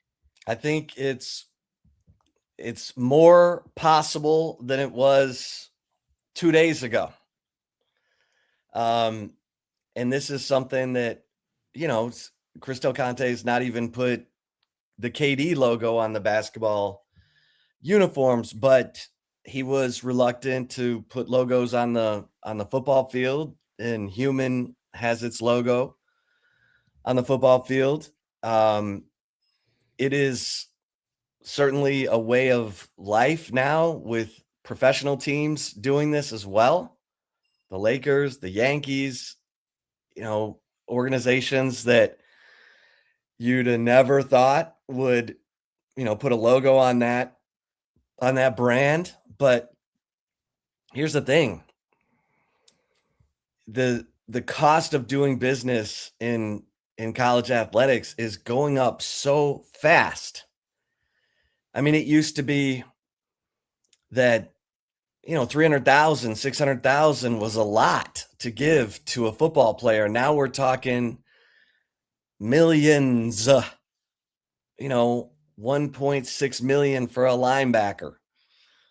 It's going up exponentially. So I would say never at this point. Yeah. I mean, Notre Dame, they wouldn't go to the bowl game, but they would collect money from a sponsor. They got all the money in the world, but they'll take another couple $20 million for themselves. That's not a big deal, but they can't show up to bowl games, and that's not good enough for them. That's not good enough for their program. But accepting more money to slap a patch on all their athletics, that's okay with them. Well, and you've been to Notre Dame Stadium, Buck. Yes. Is as ad free as you'll find. Oh yeah, it's kind of sterile there. Yeah, and so this is the age we're in, and you talk about, well, can you endow? Kansas had David Booth give $300 million. Well, to endow something, you need to, and your cost is $40 million. You need $1 billion to endow, so that you can just take $40 million of interest off every year. Mm-hmm. It's insane. It's insane. That's why everyone says it's unsustainable, and yet here we are, begging Congress for antitrust legislation so that we don't have to keep dipping into, the coffers of every school's rich and famous to keep this thing going. I always joke that it's the wives of these guys who have to at some point say, enough. Like, what are we getting for this? We just gave another 40 million. What are we getting for this? And I mean, I guess if you have, FU money, those are conversations maybe that don't happen the way us peasants would think. Yeah, Notre Dame, what are they going to do? Pimp out touchdown Jesus with a banner in his hands? He's got his arms raised up. Is that going to be next? Or are they going to have signs on the side of Bevo coming up here shortly? Right. You're going to have the Newt Rockney statue rocking, some McDonald's. I mean, sure. It is, I don't know.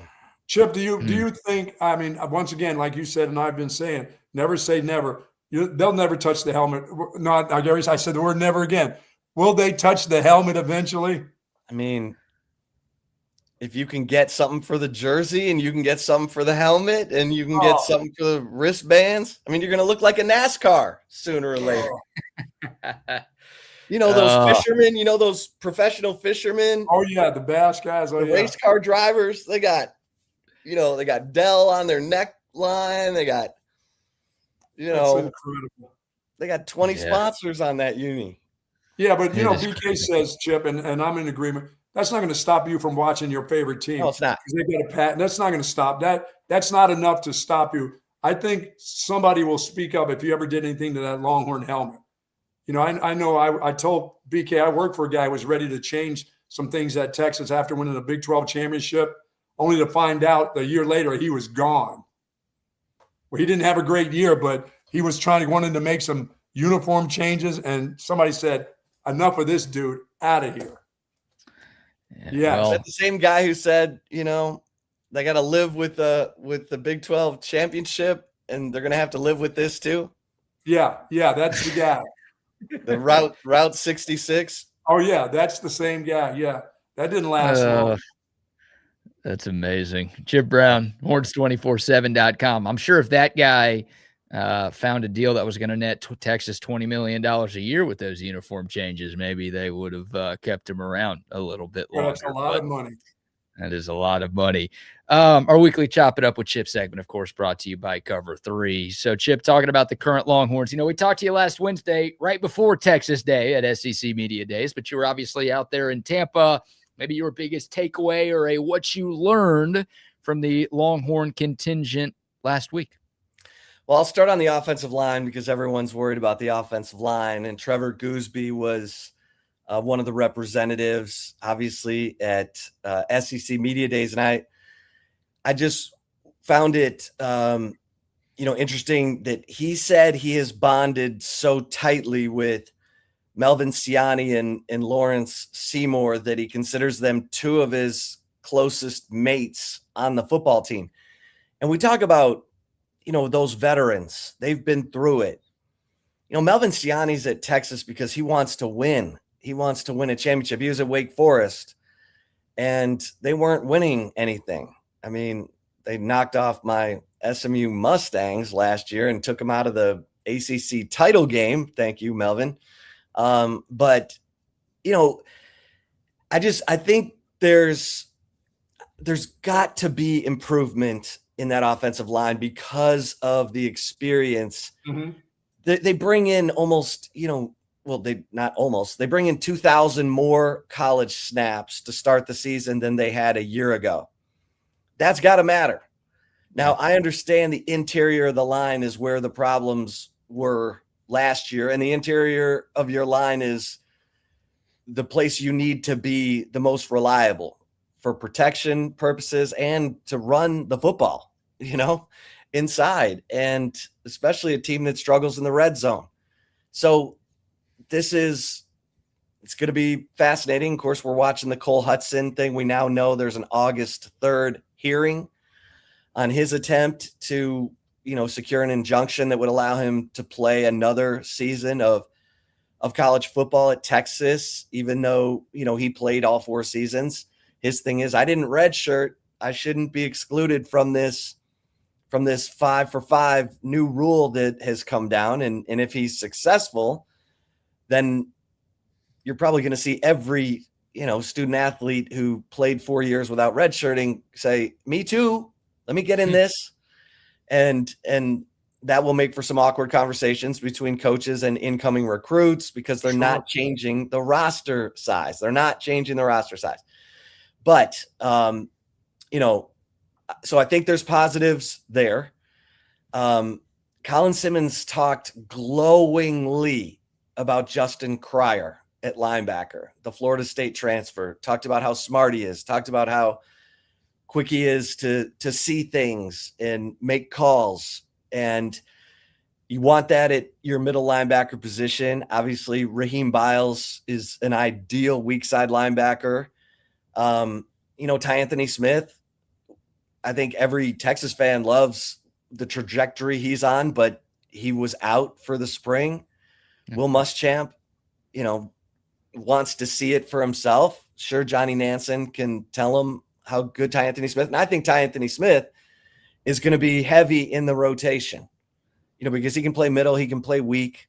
So you're going to have to give guys a break. I think that 3-man rotation is going to be really strong. And then, Kobe Black, this guy's the mystery.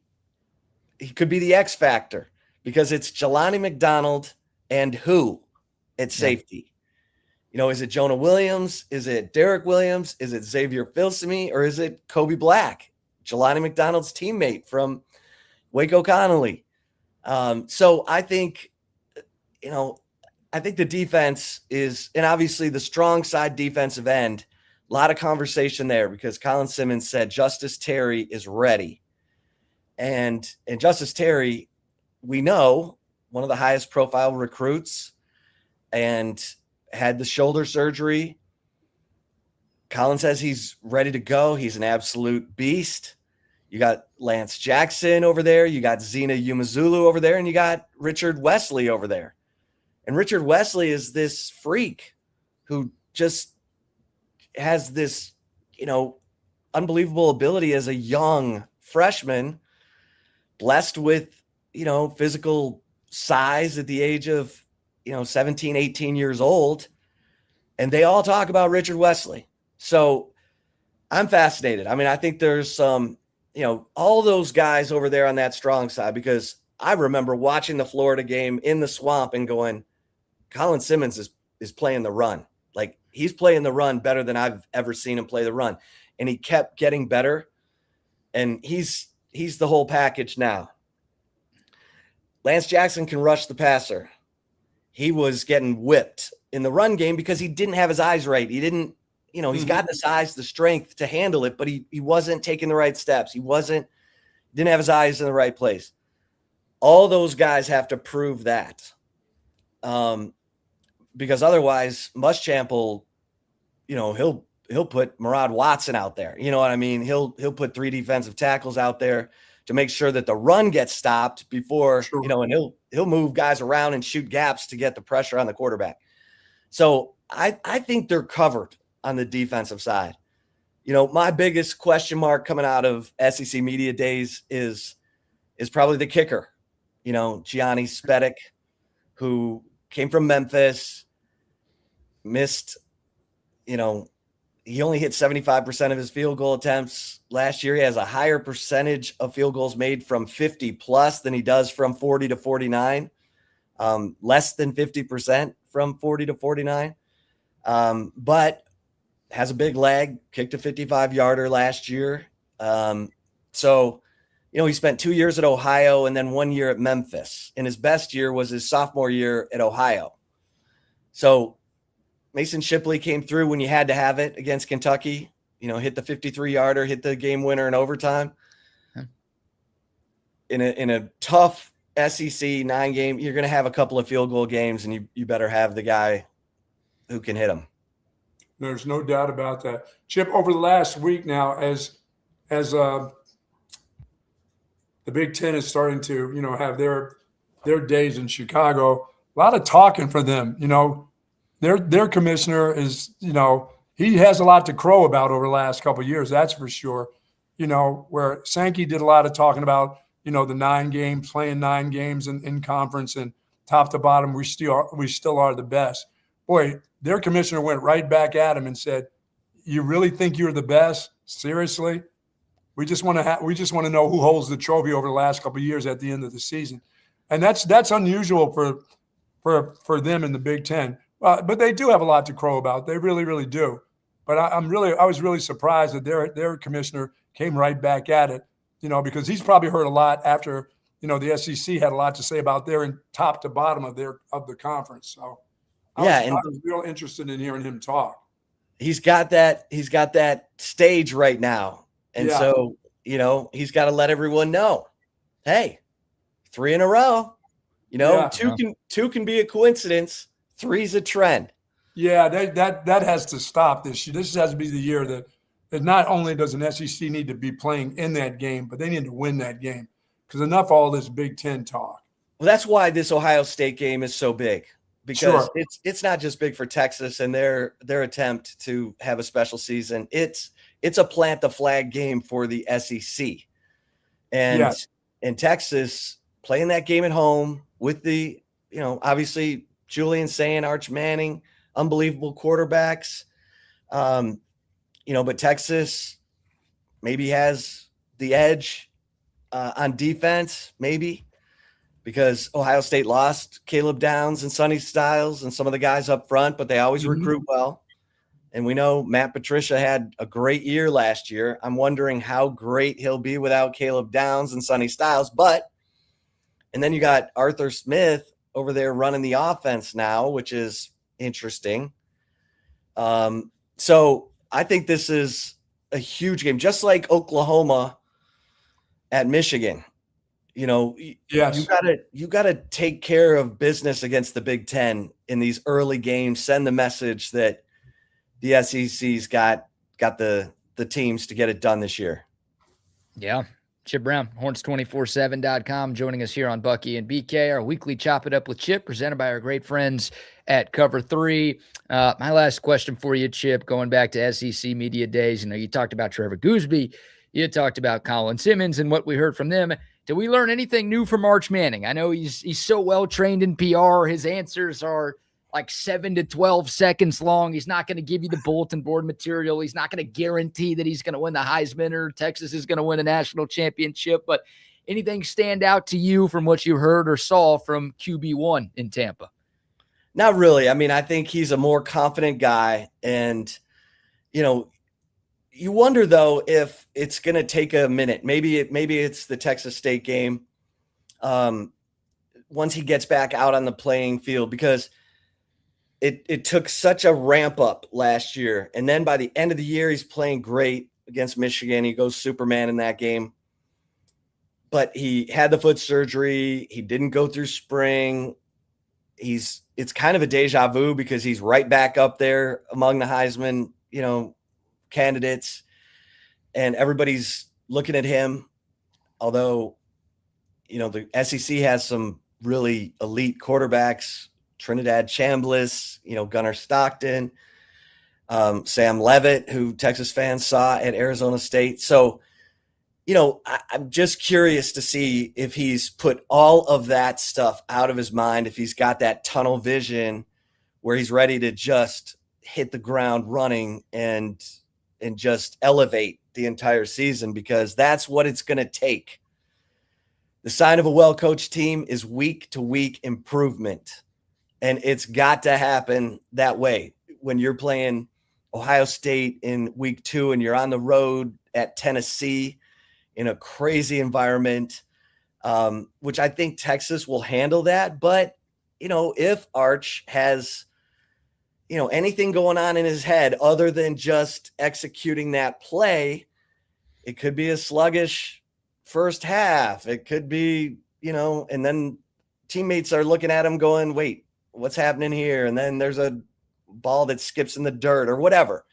So, I think we got to wait and see how he handles that. But I expect him to, get better every week because, he's been through it now. He came through it. Chip, let me ask you about one player. Last year, we kept hearing about Michael Terry. Like, he's going to be one of those guys. They're trying to find a position. Is this a kid that they're probably going to put on the back burner, although they have a new running back coach? Because the one they had the year before, that didn't take long to get rid of him, a full year, and he was out the door. But they have a lot of faith in the running back coach now. Is this a kid that's probably still going to be on the back burner a little bit at that position because of the kids in the portal, the veterans that they have at running back? You don't see him playing a role, do you?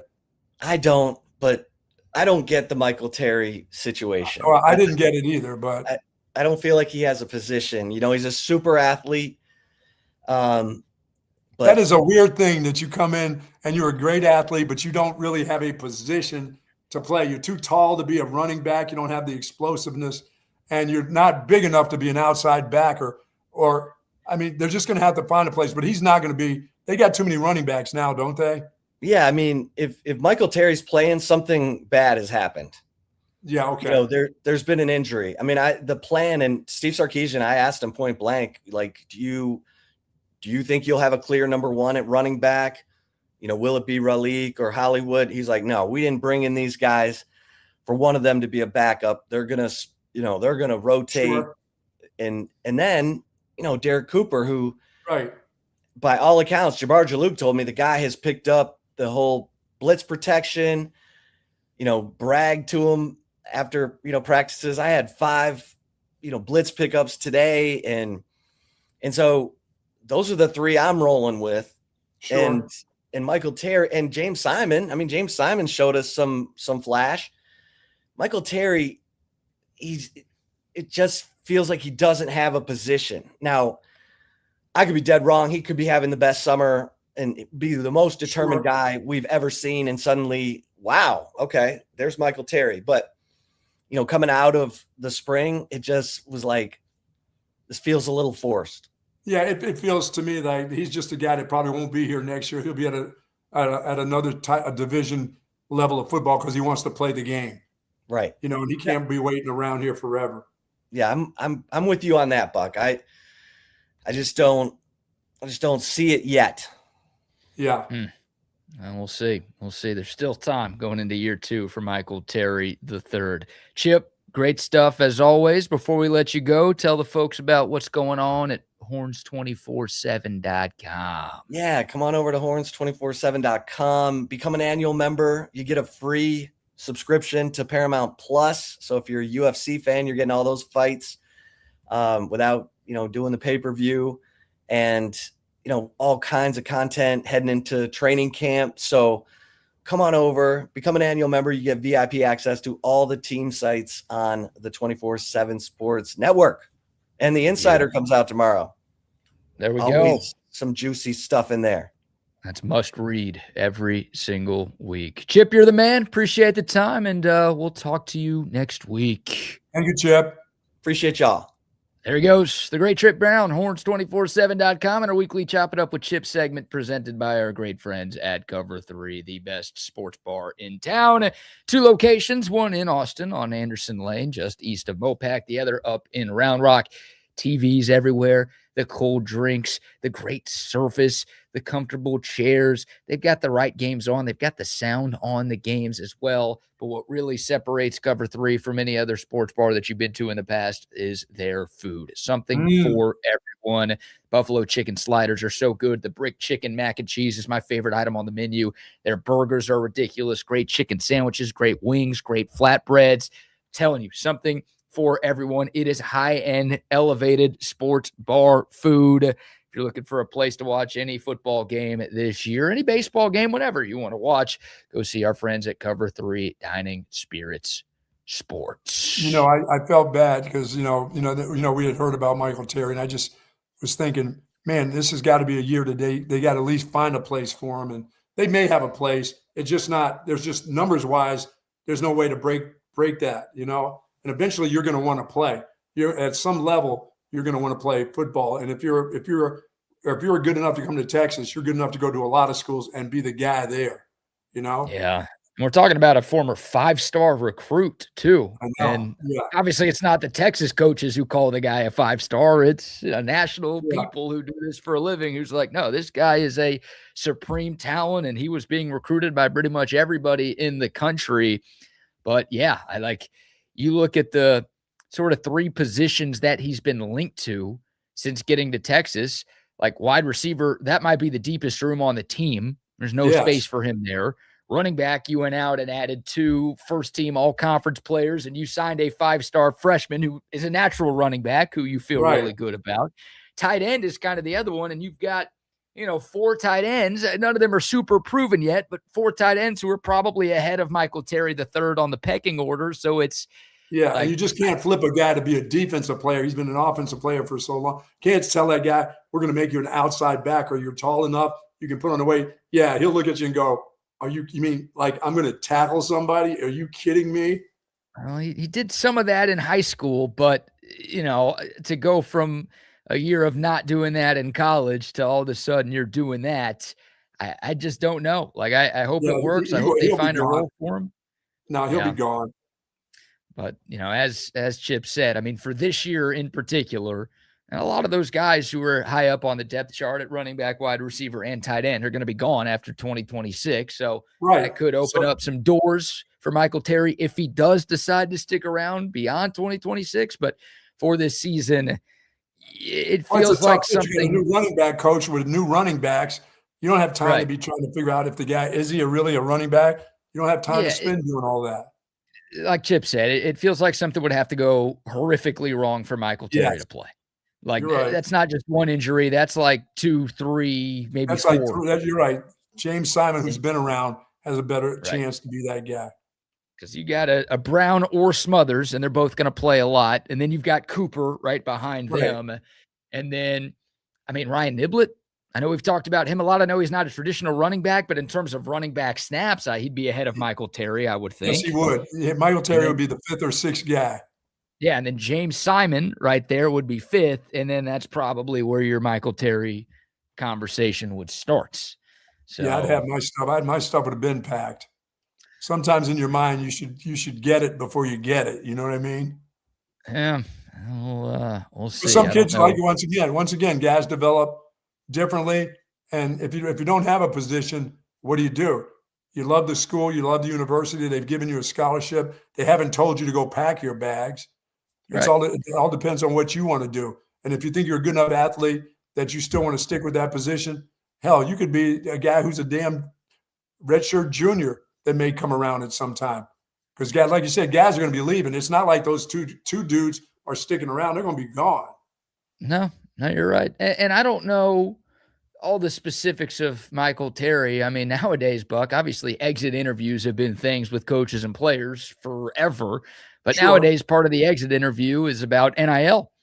And we saw a lot of members of Texas's recruiting class of 2026, last year's class, or I should say 2025, decide to leave after their freshman year. And a lot of the stories we heard was like Texas went to those guys and said, we know we paid you this much last year, but you didn't really play. And we don't think you're going to play all that much this year. And we're not going to pay you all this money to sit on the bench for one more season. So maybe that happened to Michael Terry. And unlike some other guys who are like, well, I'm gone. He's like, all right, you know what?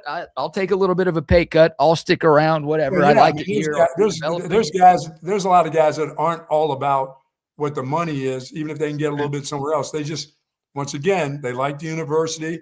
They like the coaches. They like the perks of being a Texas football player, along with maybe I will get an opportunity if something happens. So it's not always about the money. And maybe I'm just a guy that will develop the following year. And he understands who will be here and who won't be here. And if they're not paying him a bunch, they're not losing anything, I don't think. No, that's kind of how you feel about it right now. Yeah, that's really weird. That dude was a 5-star guy, but, he's only a sophomore. But to me, this would be it for him. If that were the case, this would be the year. Either you would be playing for Texas next year or you'd be playing for somebody else, that likes the fact that you were a 5-star. And at our level of football, you would be playing for us. Some guys want to play the game. I've said it before and I'll say it again. And look, sometimes it works out, right? Roschon Johnson is a great example of this. Remember, that guy was recruited as a quarterback. And Texas was super banged up in its running back room, and they go to Rojo and we're like, hey, can you maybe give running back a try? We just need bodies. And then Roschon Johnson turned out to be a really good college running back and got drafted into the NFL. But to me, more often than not, when I hear stories about position changes, like once a guy gets to campus, especially when it's like a year into campus or a couple of years into campus, it's not like, we think you're so good at this new position. It's like you just weren't good enough at this position, so we've got to try something new. Yes. And a lot of times that just doesn't actually amount to anything. Maybe it will for Michael Terry III. Whether he played defense in high school or whatever, but he's been recruited and has got those 5 stars from being a running back. You're right. You make a change after that year. It's like, why are we changing this guy? This guy was a 5-star. He's got to be good enough to hang around. Well, he like you said, he'll probably hang around for a year and just see. He'll see what things bring him. He'll see who they go out in the portal and get again but the writing will be on the wall writing will be on the wall for a lot of guys after their sophomore year anyway in college football. Period. For sure. And Terry was recruited as an athlete. Like he wasn't assigned a specific position. I try to think like Jatavion Sanders was an athlete out of high school. Texas put him at tight end, ended up being very good and was an NFL draft pick, still playing in the league. I think Jermaine Bishop was recruited as an athlete. He's obviously starting his career at wide receiver, was playing some defense in the summer, as Steve Sarkisian told us last week. So some guys are athletes. They're not assigned a specific position, but for a lot of guys, it's like, okay, no, we kind of have an idea what we want to do. I think maybe Texas had an idea for what they wanted to do with Michael Terry, but clearly that idea has changed. Well, he's changed positions, and I don't know if they're at their final idea with the young man yet. So we'll see. I don't think, like you say, like Chip says, I agree with both of y'all. I don't expect him to have a significant role this fall. Like I said, they got too many runners, and they got a brand new coach who has to pay attention to those specific runners that he has right now. It's a first world problem, right? It's kind of cool because I think back to last decade, it's like you got a 5-star. We got to play him somewhere. We don't have anybody else. Let's throw him out there, even if he's not ready yet. And now it's like, we got a bunch of other 5 stars on the team that are just like better and more experienced than him. So we don't have a spot for him. No, you So can't because of the nature of the stars won't mean much when you have other players that are better right now. No doubt. All right, we'll take your thoughts on all of that. We'll get into a little more Jerry Jones sound and then the BBK news and why today is not so bad. But before we continue on, Buck, how about another round of sponsor shout-outs? Did I get them all? Did I get at Texas Orthopedics? I did. I got them all today. Oh, you're good to go then. All right. Well, I am good to go. But I will tell you this. I will say this. I did go to a place yesterday. I told you before the show. This place that I had my best meatball sub. What's it called? Pine House Pizza? Oh, all right. Let me give some love to the sponsors who are actually paying us. All right. Let me tell you about that. I'm a meatball sub guy. I've been looking for a great meatball sub. I found one. And you got one at Pint House? Is that what it's called? Pine House? Hey, Pine House, if you're listening, we'll eat meatball subs every day if you want to pay us. Man, was that a good sub, brother? Oh, man. Well, shout out to them. Shout out to McCall Custom Homes. I know you're experienced with those guys as well. Love our friend Mike McCall, his great team at McCall Custom Homes. Custom home builders and renovators in Central Texas. If you want to build a dream home from scratch, if you've always been thinking about it, but you don't know where to start or who to call or how to actually get it done, well, we've got your answer. It's Mike McCall and McCall Custom Homes. Tons of experience. It's a father-son team with more than 4 decades of combined experience in Central Texas. They know what they're doing. They're A+ rated by the BBB. Tons of 5-star reviews online. It's top quality, but it's also affordable prices as well. They're the best. McCall Custom Homes, ATX.com.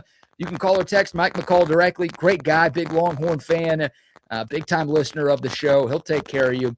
512-633-9580.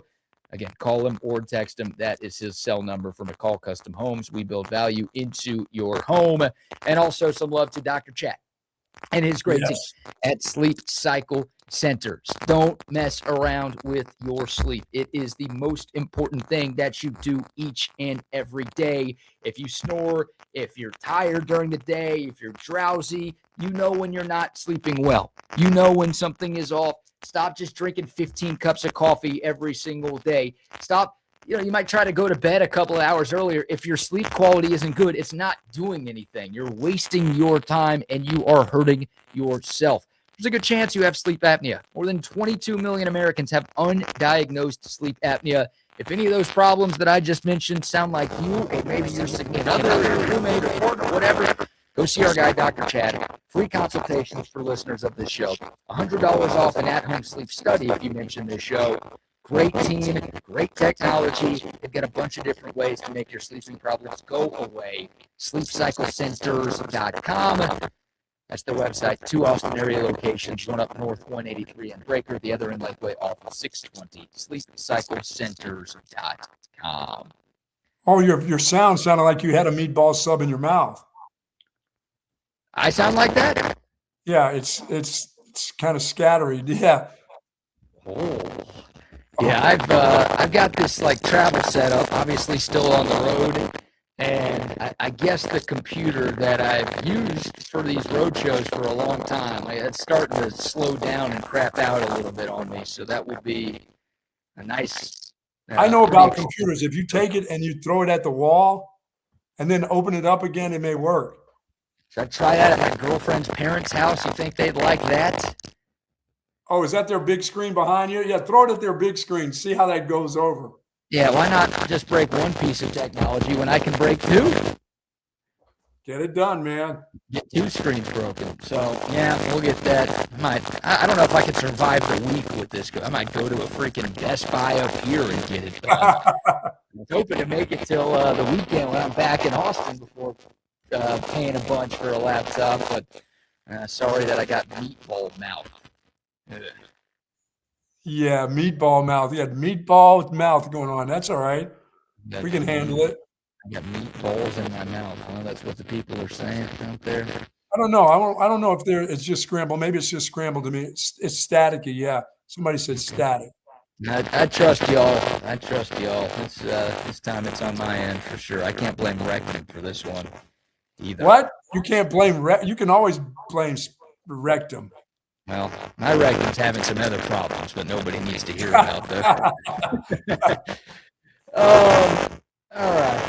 I thought I cut this bit of Jerry Jones sound, and now I'm not sure that I did. I think this is the right one. I think this was, because every time you put Jerry Jones in front of a microphone, he's going to say something that makes you scratch your head, that makes you double take it and triple take, be like, what the hell was this guy talking about?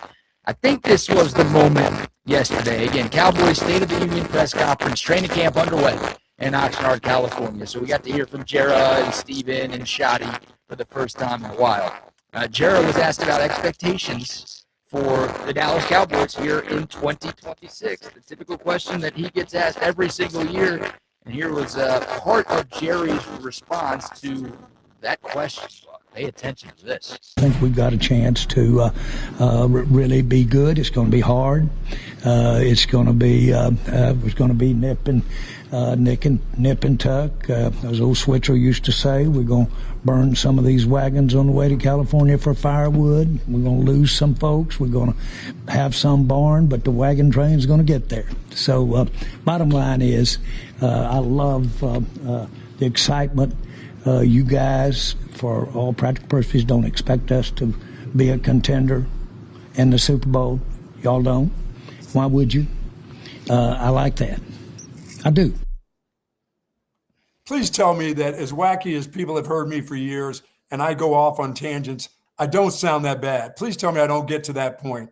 Even if I'm talking about butt lettuce, please tell me, BK, I'm not that bad. You're not that bad.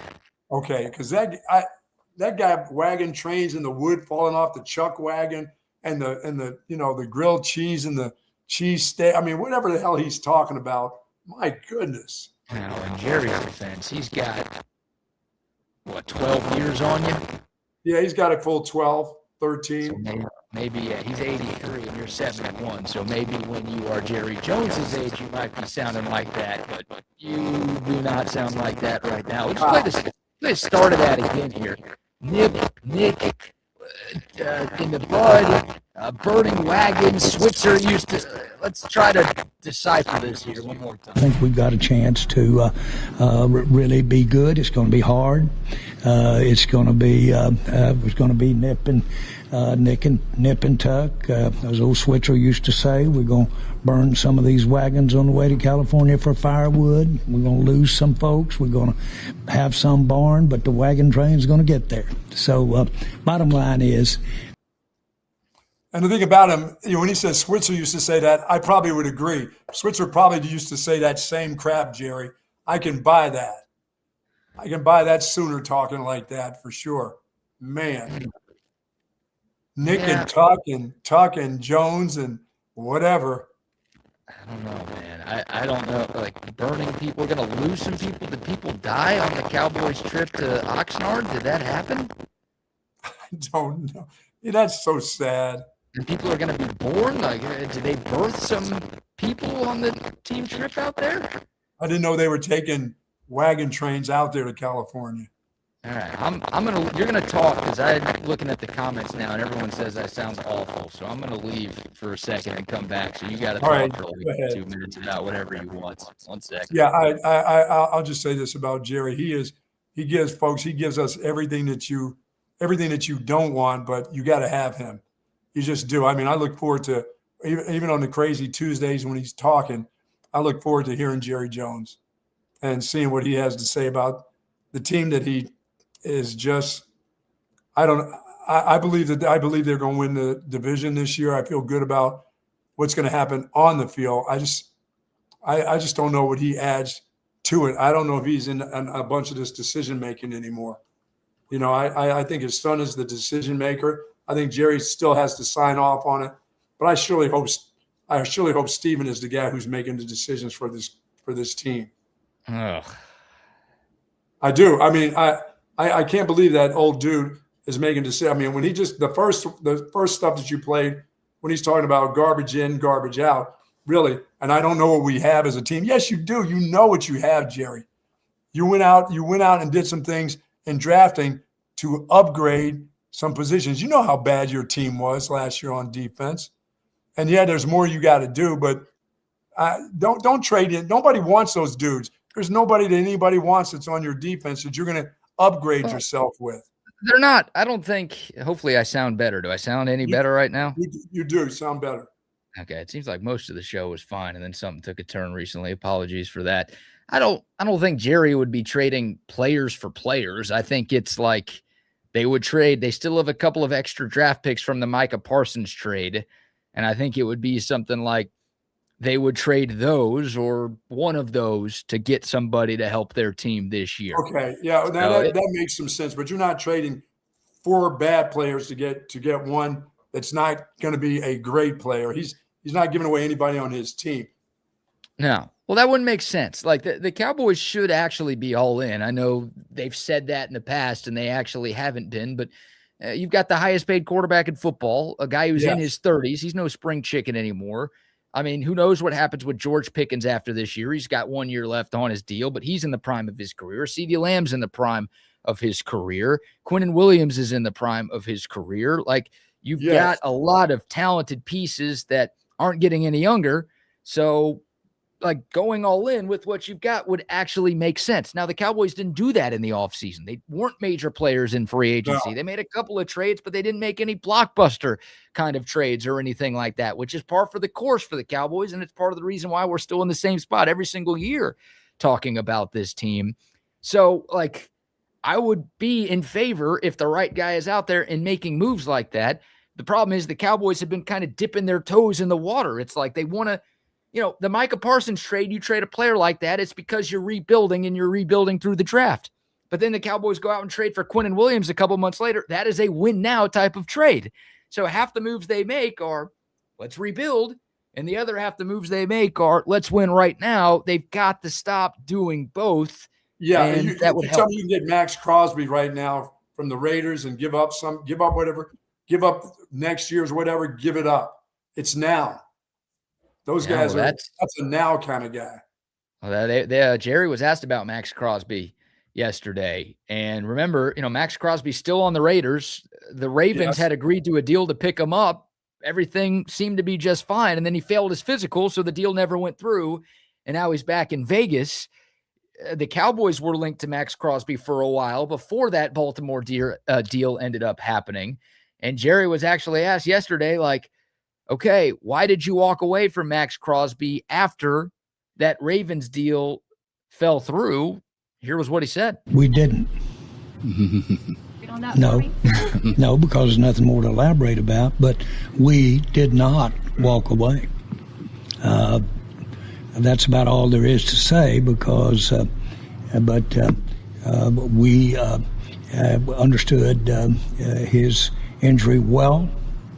And so we thought he could help us then, and we're surprised the way that was resolved. But to basically take what happened with him after he came home from back to the Raiders, to inject anything about what we're thinking or doing in because he went back to the Raiders would be a mistake. He's a Raider. He's a Raider. Yeah, that sounds like you're still interested in him. That's what it sounds like to me. The interest is still there. Whatever the injury, it sounds like a guy who would take a guy who possibly has a little bit of an injury, but if he's back playing and doing things and he's not quite 100%, Jerry sounds like the guy that's like, yeah, we'd like to be back involved in that deal. And then you heard Steven at the end jump in and say he's a Raider. It's almost like trying to protect his dad. Hey, don't say anything that's going to get us in trouble for tampering, dude. Yeah, don't say anything. Yeah, and don't give away if we are talking to him for sure. You're right. Right. So a lot of people connecting the dots. We played the sound earlier of Jerry Jones saying we're willing to make a trade for a substantive player.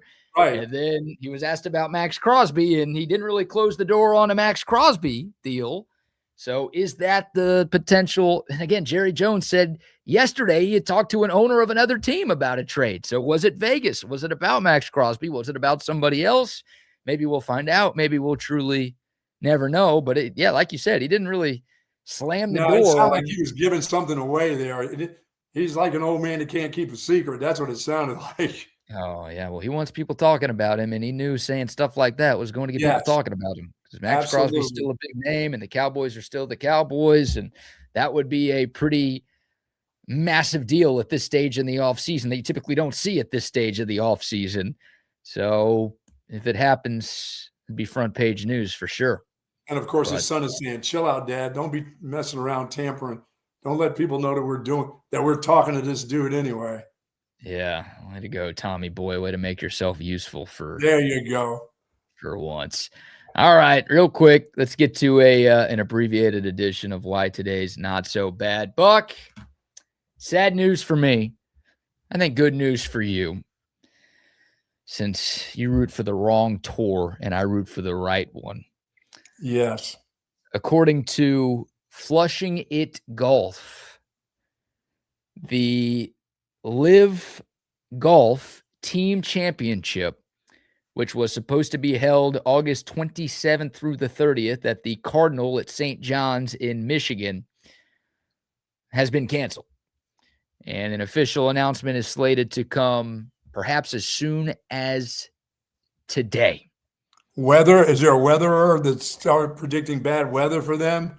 Well, we're not even at August 1st. Do you think we're listening to weather forecasts for the end of August here in July? Got to have an excuse for not having it, or just don't have any money. So this would be the second tournament of the year that would be canceled by Liv. Of course, after the announcement earlier in the season that the Saudi PIF fund is not funding that league anymore. This is the team championship. This is like their final event. This is their biggest thing that they do. Yes. So I don't know. As of now, by the way, you can still buy tickets to this event. Again, you'll never see your money back. Go ahead and just don't call Shelby for 10% off of that deal. I think Shelby knows better than to be selling Live Golf tickets over at Centex Tickets right now. But that ain't good that the final event of the season is reportedly about to get axed. And obviously the future of the tour beyond this year is in major question. They're seeking as much as $350 million in funding for next season. I think we've all kind of felt like, really, since that Saudi announcement a couple of months ago, that this was going to be the final year of Live.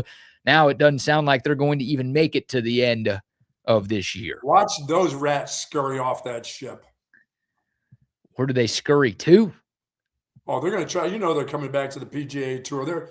There's going to have to be something with the DP Tour where they're not going to make the kind of money that they would make in the PGA, but they're going to run. They're going to be a run. DP Tour will change a little bit with some really brand names playing there and traveling all around. Now, the money won't be like the PGA Tour. Thank you very much to your tour for helping us out and getting us back on track with our financing. But they're not all coming back to the PGA Tour, I don't believe.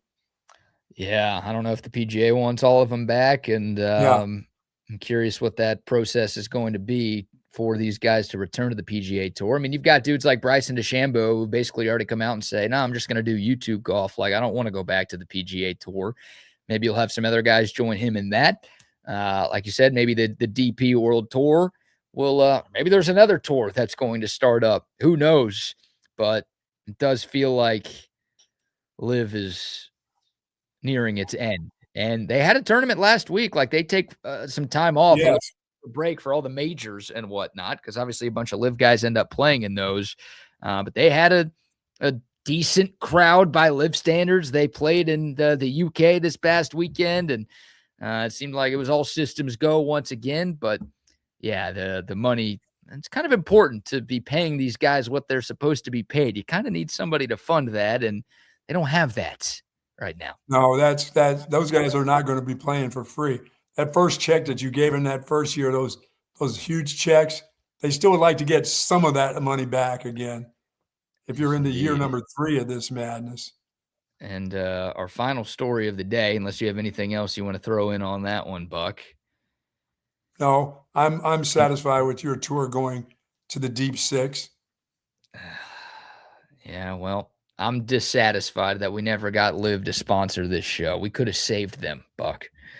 Yeah, I'm sure Mike McCall couldn't wait to save the Live tour. We could have. He's a golfer. He loves his golf. The Livers, Congratulations are in order for University of Alabama basketball coach Nate Oates. He got married this past weekend, Buck. Exciting stuff, right? Yes. I'd like to send our love to Nate Oates. Well, he's 51, and he married 31-year-old Alex Aceta. Bit of an age gap, 20 years, but we've seen and talked about worse on this show before, right? Yes. So you might be asking, okay, how does a 51-year-old college basketball coach meet a 31-year-old? Well, she was a student assistant in the Alabama men's basketball office while earning her degree in business management from 2014 to 2017. And she graduated from the University of Alabama in May 2017. Okay. And then from 17 to 2021, she served as operations coordinator for the program and was later promoted to director of basketball operations. She moved up the ladder. She handled budgeting, managers, grad assistants, day-to-day scheduling for the team and the head coach. I'm just saying she moved up the ladder in a way. Right. She moved up. Yeah. Just going from student assistant in the office to all of a sudden director of basketball operations in the span of just a couple of years, where she's handling the scheduling of the head coach and also handling something else of the head coach. Well, but she has a degree now. She's a graduate now. She does have a degree. She's got some brain on her, as they say. And in 2022, she actually left Bama to work for the Dallas Mavericks organization. In 2023, Nate Oates, who was married before this, he and his then wife, Crystal, quietly divorced after 26 years of marriage, married in 97. They've got 3 kids together. His wife is a cancer survivor, and they quietly parted ways in 2023. And then here in 2026, Oates publicly confirmed his engagement to Aceta, and then last weekend he got married to the 31-year-old Aceta. You can't mess around with them, but you can marry them. That's okay. Oh, you think that's what happened? You think there was no funny business until the marriage happened? They were saving themselves. Yeah, I think they were being very smart. That's how you keep your gig. You don't mess around with your staffers. You just marry them. I don't think she works there anymore. Or your former staffers or whatever. We had a home wrecking situation, it seems. That's my suspicion here. And the old wife maybe found something out, wasn't too happy, and that led to the quiet divorce. And well, now that wifey's out of the picture, we can marry the hot young 31-year-old. See, that's stinking thinking. By me, here is a picture, by the way. Is this loading? Maybe not loading. I was going to pull up a picture of Alex Aceta. It's not working. We'll get that for tomorrow. We can't miss that picture. Yeah. No, we're gonna have to get it for today and hope this computer holds up long enough to get it before we go. Before you smash it? Before I smash it. I might just like throw it into a pool or throw it off of a balcony or something like that. I mean, this thing is causing all sorts of garbage right now, huh? It is hot garbage. All right, here we go. One last try. Can we get the picture of Alex Aceta? There you go. That is the 31-year-old that Nate Oates, and I don't have a picture of his ex-wife, but that is who he ruined his marriage of 26 years with. It's not always about the looks. It's about the love. You know what I'm saying? You know what? You're right. Love is love. Yes. And you just called her ugly with that comment. I know. I didn't say that. It's not always about the looks when it comes to this stuff, you know? No, she's attractive enough, but the guy, if he's in love, he's in love. He can't help it. He can't help it when she was doing schedules for him and things like that. Well, she was making sure to throw herself in the schedule, it seems. Yeah. She was a part of this. She scheduled herself in there somehow. Scheduled herself in there, and it worked. Well done by her, Alex. Yeah. Good move. Well, we don't know the whole story, so I'm not going to mess with that guy. We don't. I'm glad he's married. I'm glad he got married to her. Yes. Congrats to Nate Oates. always known for being a quality human being and a great leader. His other wife, his wife that's still getting 50%. She's getting some nice change, and she has survived cancer. So good on that. I got nothing bad to say about the ex. No. Feel bad for the ex in this one. All right. Well, that will do it for a Wednesday show. Thanks to Chip Brown for joining us. Thanks to you people for tuning in. Buck, have a good one, my friend. All righty. Show. We will talk to y'all tomorrow. Hook 'em, y'all. Hook up.